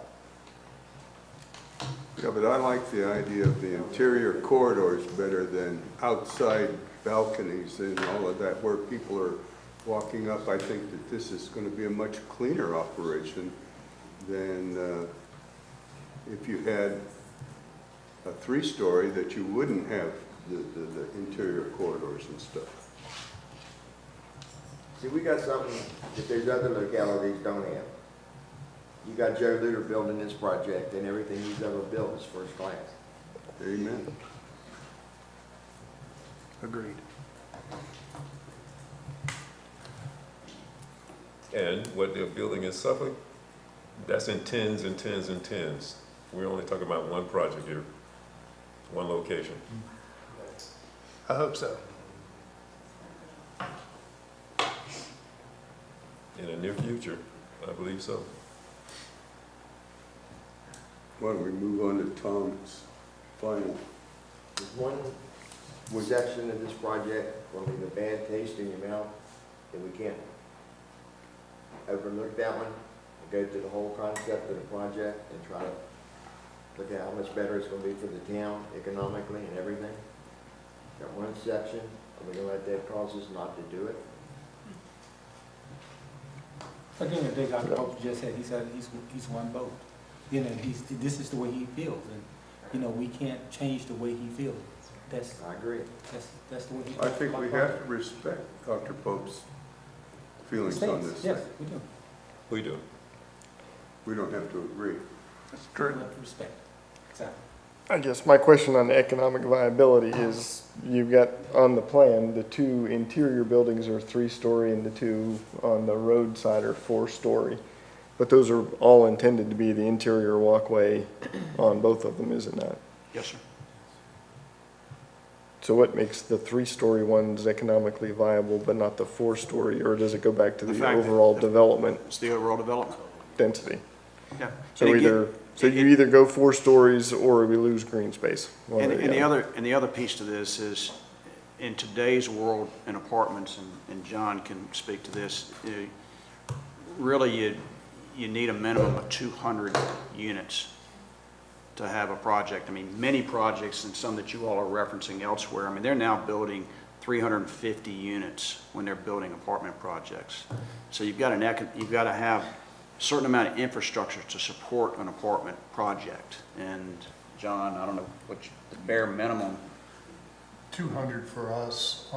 Every developer probably has his or her own answer to that. Way we like to run our projects is top-notch.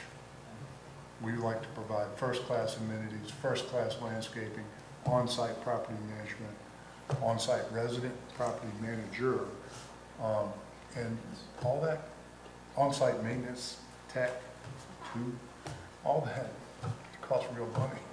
So you need enough to make it work.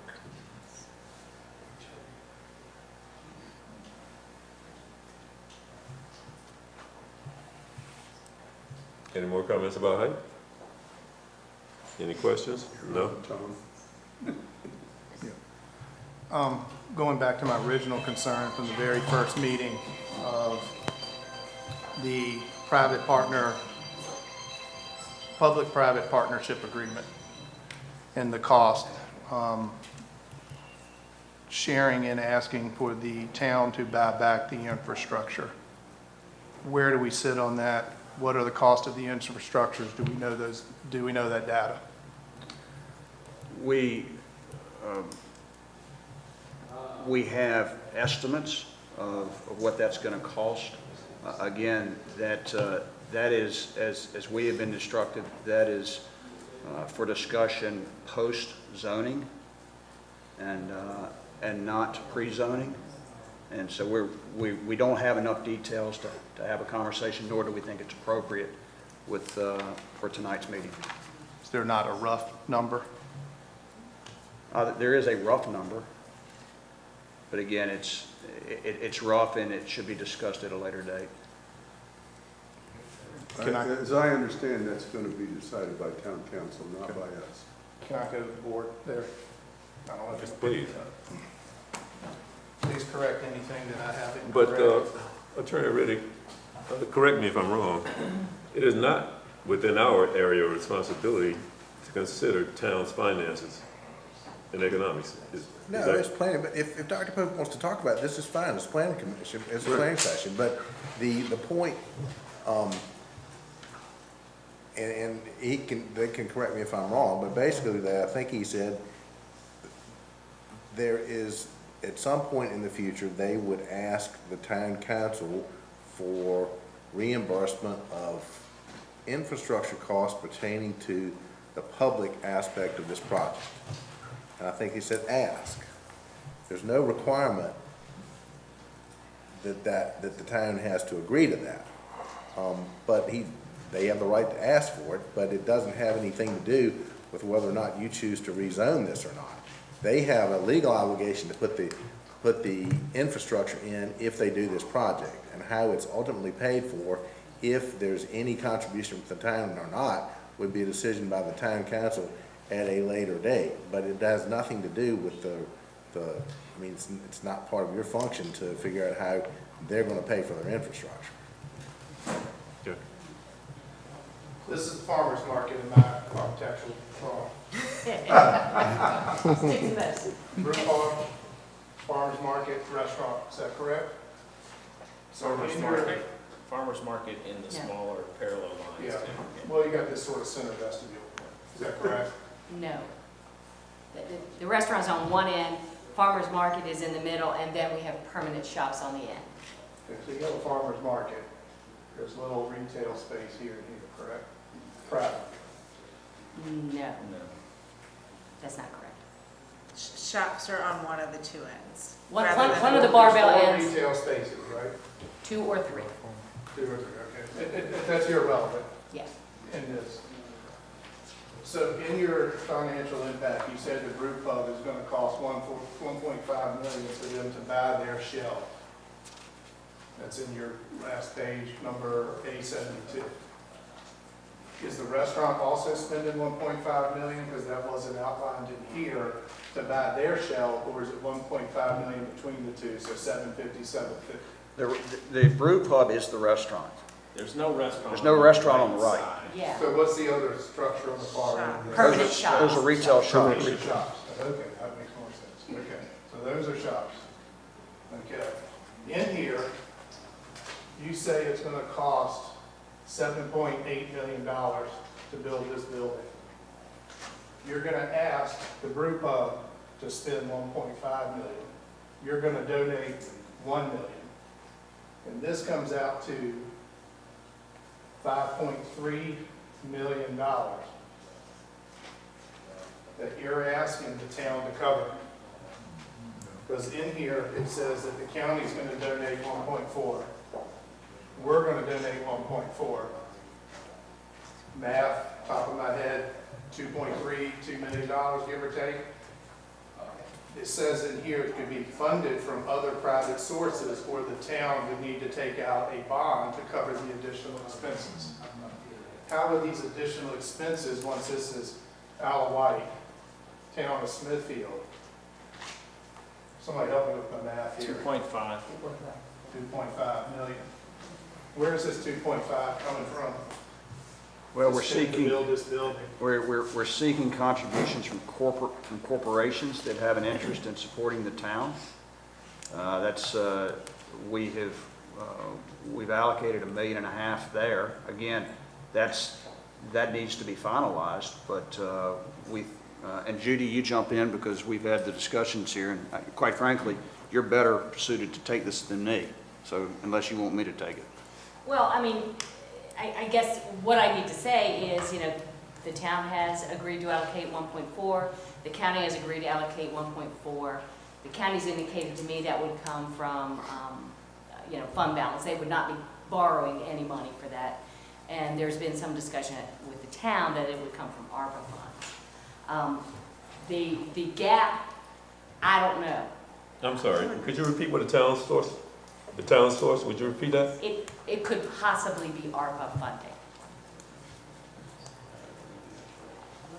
They have remaining ARPA funds. Judy, let me ask you, I've heard that the town and the county has talked about a 2-cent tax that would be levied on the hotel, the farmer's market, and the retail shops, and that money would be to go back to reimburse. Is that not true? There hasn't been any talk about, no, there's not been any No, sir, that's, discussion about tax. I'm I got some unaware bad of it. information then. Well, that's not Well, there's uncommon. mention here about 2% to go towards the maintenance of the public spaces. Tom, what we've talked about doing for that is there would be a CAM fee, which is a common area maintenance fee, that would be borne by the brew pub restaurant as well as the permanent shops. Yeah, but, taxpayers are paying this. I received, Taxpayers are paying what? well, taxpayers are paying 2.8 million Well, towards the finance of this building. sort of. It's donated. Yeah, from it's the town donated. and the county, they got their money somewhere. Right. I got an email from somebody in the town council that came through FOIA, and he said I have permission to use that information. The infrastructure cost that was estimated was 7.6 million. How are we gonna pay almost $10 million in fees to put this building up? Where is that money coming from? We're gonna have to do a 7.6 million buyback on the infrastructure, and we've got a $10 million building that we've got to pay for to move the farmer's market from a free location. Tom, the $7.6 million is not an accurate number. I was asked by the Smithfield Times yesterday about that. It's not an accurate number. I will tell you that 7.6 was driven by an assumption that we would seek reimbursement for the entire project and not just the part that's associated with the public. Yeah, that's the first time I've seen that number. It's the first time I saw it as of 24 hours ago. Well, it's an irrelevant number. It's not even close. But we're being asked to buy something back that we don't know what the number is. The project will ultimately be approved or not approved, or the project will ultimately go forward or not go forward based upon final discussions that the public will be aware of because it's a town council process. And we, again, we are on record. We're donating 4 acres of land plus money towards this project. And we think it's fair and reasonable because of the net economic impact of this project at $1 million a year. We think it's reasonable to seek reimbursement for the infrastructure costs associated with the public aspect of this project. I get that. A resident said if we have a $2.8 million loan, that's a $300,000 payment over the year to make that payment. We're talking $10 million, it's $900,000 off the farmer's market that generates $40,000 a year. But your financial impact, $440,000 net fee doesn't even cover the cost of that. You can say your net fee for the town of Smithfield was $440, and for the county it was $740, something of that nature. But that excess generated income from this whole overall project is not enough income to pay the bill for the buyback and for the $2.8 million that we're spending. We can't pay the loan back if we were to have to take a loan out. There's no loan though, Dr. Pope. I get it, it's still money. It may not be in the form of a loan, it may not be I go to the farmer's market, No, I it's go to the no, town bank and but grab a the loan. time, okay, just parenthetically or potentially, the town has discussed ARPA funding. That's just money that we got from the pandemic as a result of that. We got I forget how many dollars. Please. There This is are. not public So discussion. that is a potential, they talked about it the other night at town council. They said, at the town committee meetings. There are funds that are potentially available for that. That's a decision for the town council as to how and if they will fund this. You know, it's possible that this could get approved and it doesn't happen. That's always a possibility. But that's a decision, that's a political decision for the town council to make and for the board of supervisors to make in negotiation with the developer. If they can't reach a decision, it doesn't get built. They choose not to build their project, the town chooses not to participate, the farmer's market doesn't get built. That's always a possibility. But that's not your function, and I don't mean it in an ugly way. I'm just saying that's not your function. Your function is to decide, is this an appropriate project for this property? What they're proposing, as they're proposing it, is from a planning perspective, do you like that? Is that something that's appropriate? Does it meet your understanding of what our ordinances are? That's your function. If you think it does, you say yes. If you think it doesn't, you vote no. It's not the planning commission's function to figure out how that facility gets built or doesn't get built. Got that, but the overall acceptance of the project, what I'm willing to put up with and what I'm not willing to put up with is a function of how does it work? How does the traffic flow? What are the aesthetics? And can I afford to do this? Right. Yeah, that's fine. And you can consider anything you want to. But I'm just telling you, how that gets financed is not the function of the planning commission. Function, but it needs to be thought about because it's a multi-million-dollar investment that we're making on something that seemed like it was free on the surface to me. You're going to do this development, we're going to give you this farmer's market, but there's a hidden cost there. It seemed like on the surface this is great. If we walked away with $0, that's an easy vote. But we've got to spend X number of millions of dollars, and that's expensive. And do we want to spend that in the light of reassessments went up, taxes go up, everything else? And what's going to happen if we start spending this kind of money? Where are we going to be 5, 6, 8 years from now with tax hikes and everything else to have to pay for the money? The money that the town and the county uses comes from all the taxes and resources, building permits, rents and all that, but it also comes from the taxes that we pay. And if you approve this project, you're going to have a net incremental $1 million a year available.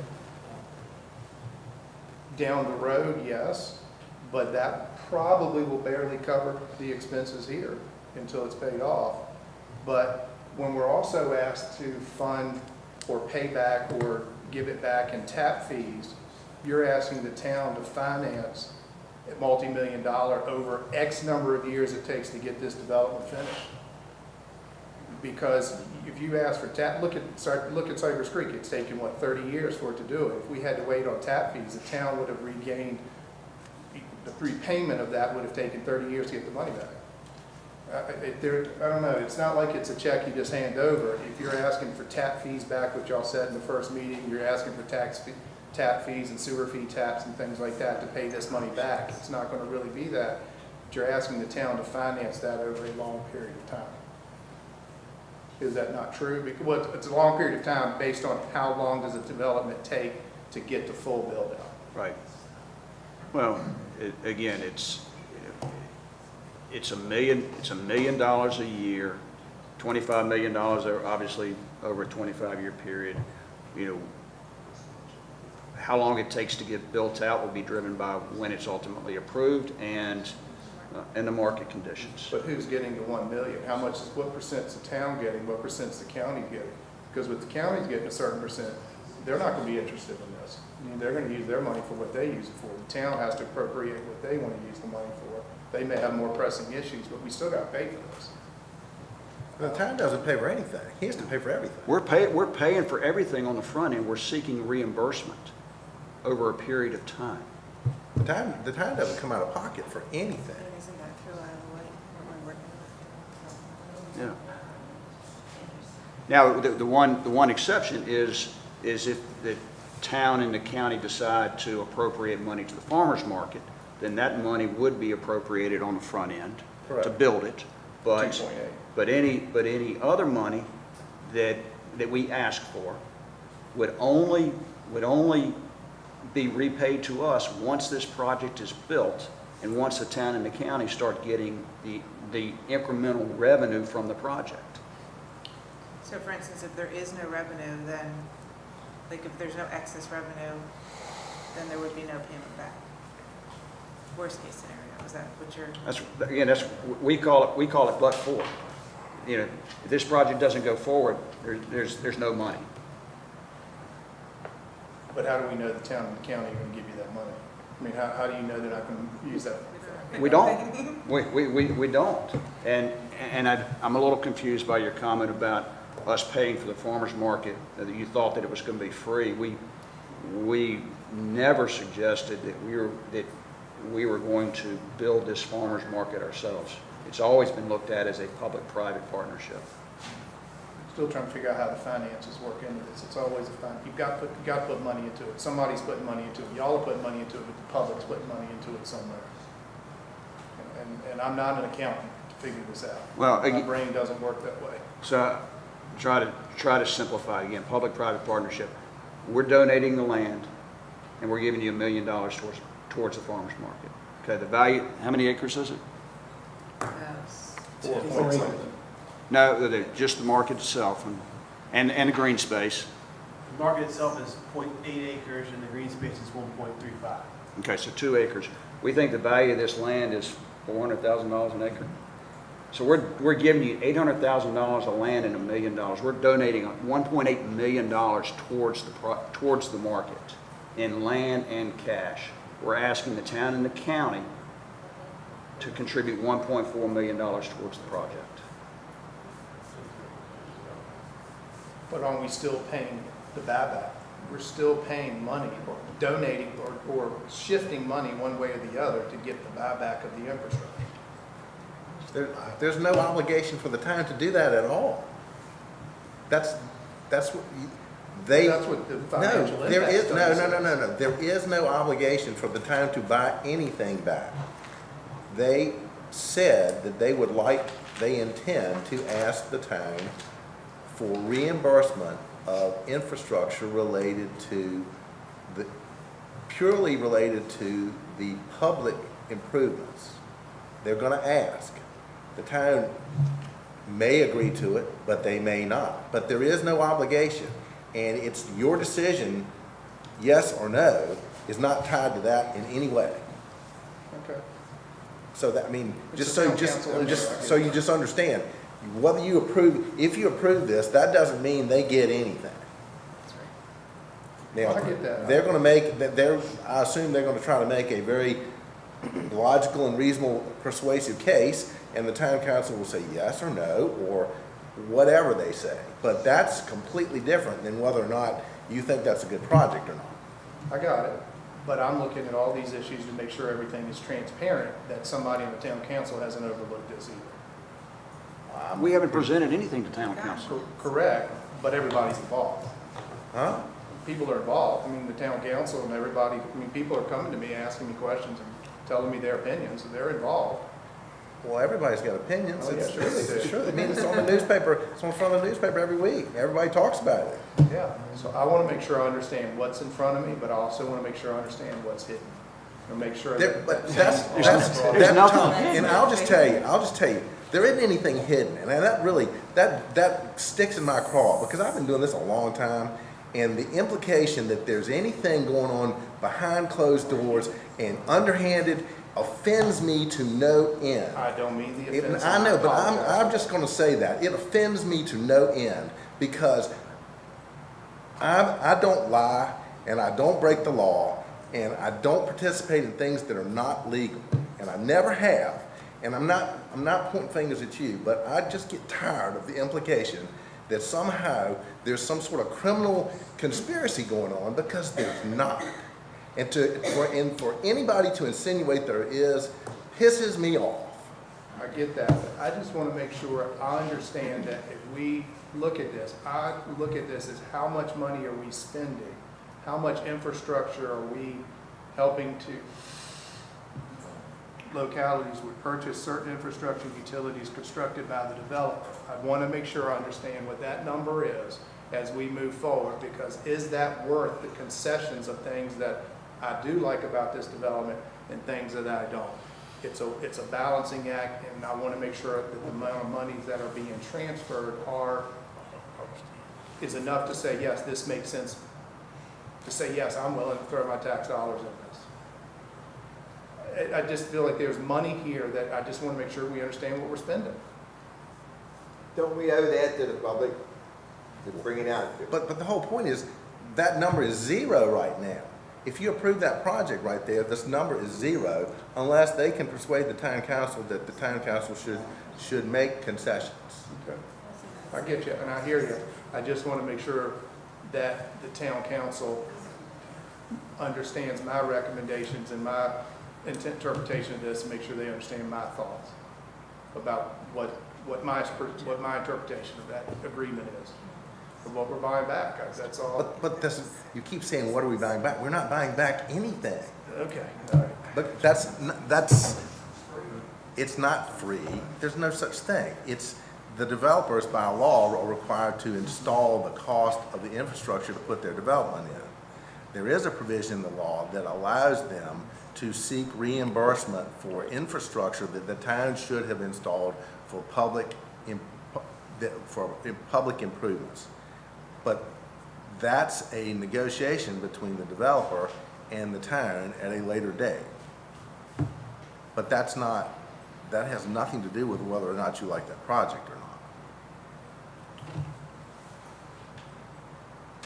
It may in your mind, and if it impacts your vote, that's fine. But as far as your analysis of whether that's an appropriate project or not, based on all the factors that you're supposed to consider, that's a decision for the town council to make, not for the planning commission to make. Is it Ms. Winslow? Yes. You mentioned common Fees. area maintenance. Could you explain that, and if you have any numbers with that, please? Yeah, when we got together as a farmers market task force group, that's how we talked about, covering the cost of the maintenance on that building is through charging back a common area maintenance fee. It's fairly commonly done. I don't know what those numbers are at this point. But it's a tax on the people that use it, the customers or such, or It comes, I don't know how they get it. is but it like a meal tax? Well, Would be it like- will be required to be paid for by the restaurant and by the store owners. Right, it's based off their gross sales. Correct. 2% off of the restaurant's gross sales, and I'm assuming the farmer's market gross sales, they'll pay 2%, that goes into a fee. It's not based off of a tax, it's just based off of, if the restaurant does $500,000 business this year, it's 2%. If they do $5 million, it's 2%. And Mr. Bryan, in commercial applications, that's real common. Like shopping centers and commercial areas, they pay common area maintenance fees. The merchants contribute to maintain the common areas. Off the revenue. Off their revenue. That's very common. Yes. So you can call it what you want, a fee, tax, whatever.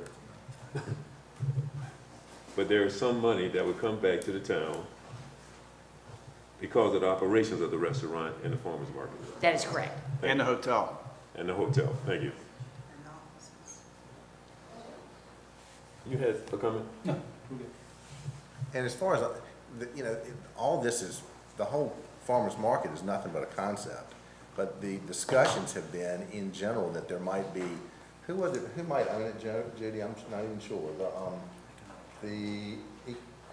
Who did they talk about potentially owning? The EDA. The EDA. EDA. The EDA would own it. Economic Development Association would own the facility, and it would be, and manage it sort of like a joint venture between the town and the county.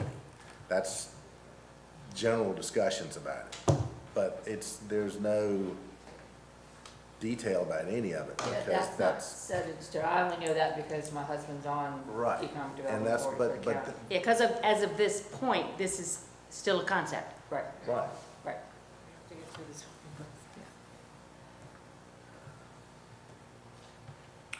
I apologize if I offended anybody, it wasn't my intention, it's just trying to figure out where these numbers are coming from to make sure I understand them. Thank you. You are the most non-offensive person in the room, sir. You all. Sorry. I just want to, again, the way my brain's working. That's all I have. Okay.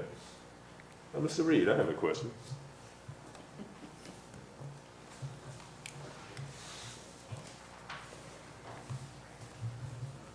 There was one enclosure, I think it was enclosure number 4, that came from your department, community development, water. Yes, sir. There was comments in there about the pressure, the fire flow, that west side, it was below 500 gallons per minute. It would not take it below, currently, latest flow data we have, it's 530, and this development would reduce it to 500 even, or 505. What do you think is an appropriate number? Is this adequate, or should it be higher? It should be higher. Generally, we look for over 1,000. It happens in certain areas of town. It's something that the town, independent of this development, is working on alleviating. So the town is working to resolve this Yes, sir. Current issue, Yes, sir. this We low have current pressure. projects to alleviate. Okay. You're working on it, and I suppose you have some options, some solutions. Yes, sir. We think that there, for lack of a better term, is a pinch point under the bypass where the line goes from 8 to 6 and then back up to 8 inch. And we need to essentially replace that section of 6-inch line. And it should bring the flow and pressure on the western end of town up. Okay, We think that's the issue. okay. Thank you. Yes, sir. May I make a comment on that as a follow-up that can be seconded? If a development does not have enough water pressure, then a booster pump must be installed so that we can, say, run the sprinkler to the 4th floor, and that's by code That we would have to do that. that we would have to do. So the development has to meet code, and what he just said, if that project isn't in place that he's specifying, talking about, I actually have data here that says exactly the same thing, that there's a 6-inch line that runs under the bypass that would have to be updated or upgraded to an 8-inch line to give the pressure that we need, but also the pressure that the west side of town needs. If that project didn't move forward, then our project would have to pay for that to happen. So we understand by regulation that we have to meet those pressures that are mandatory. That's part of what this project does. We have to meet those pressures. So if the town project didn't move forward and our project was moving forward, we have to meet those pressures, and we would have to do this offsite improvement. That's just part of To meet your development. fire suppression requirements. Yeah, and then we would have to meet, building. yes.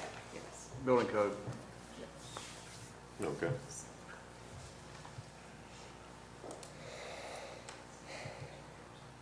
And that's all I have. Anybody else got questions? Now is the time. Got questions or concerns? Now is the time. Well, I guess my concerns are still that I need a traffic study and I need an updated fiscal assessment.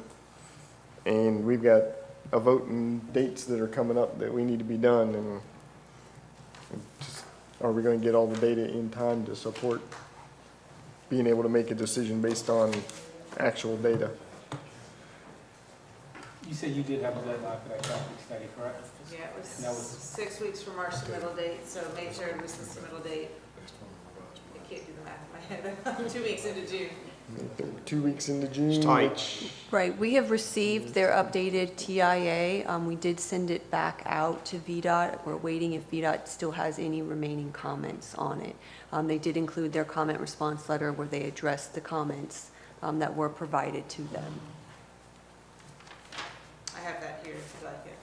It's also part of the package, but your package is big. Yeah, I was gonna say, if it's in my package, I still haven't found it in my package. I can give this to you.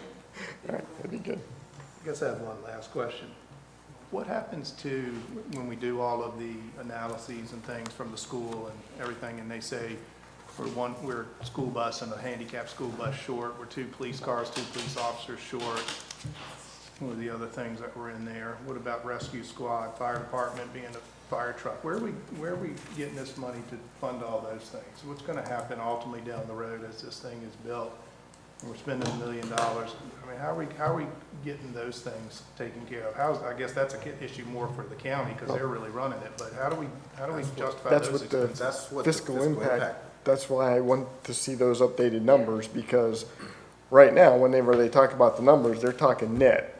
So when you go through it, it shows the allocations to the school to cover the new bus. It shows the allocations to the school to cover the new teachers. It shows the increased police coverage and everything in the fiscal analysis, and gives you the surplus at the end. But what it doesn't do is give you the update for the changes that we made to the development to tell me where those numbers are now as compared to where they were when they did this analysis. Please dumb that down for me. I need that spelled out. Please dumb it down for me, because I have a hard time reading those analyses. I may have to get with Mr. Yoko. So like a memo, like a memo version? I don't know. I'm just saying I'm not an accountant. It's hard for me to digest that. The .9 is what you spend to pay for all these, the cost of the development, and so then that is what they're talking about. They don't talk about each other.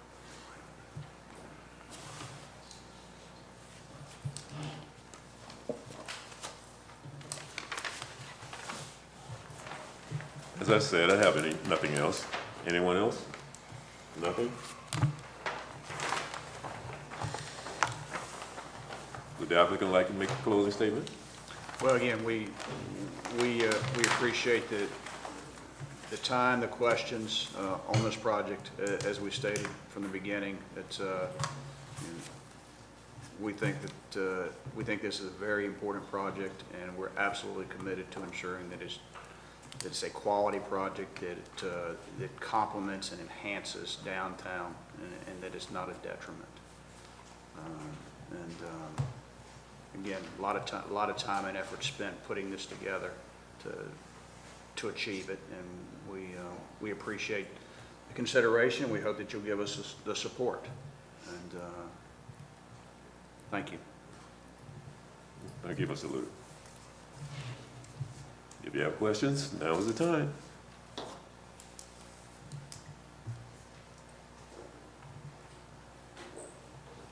Hearing none. This meeting is adjourned. That's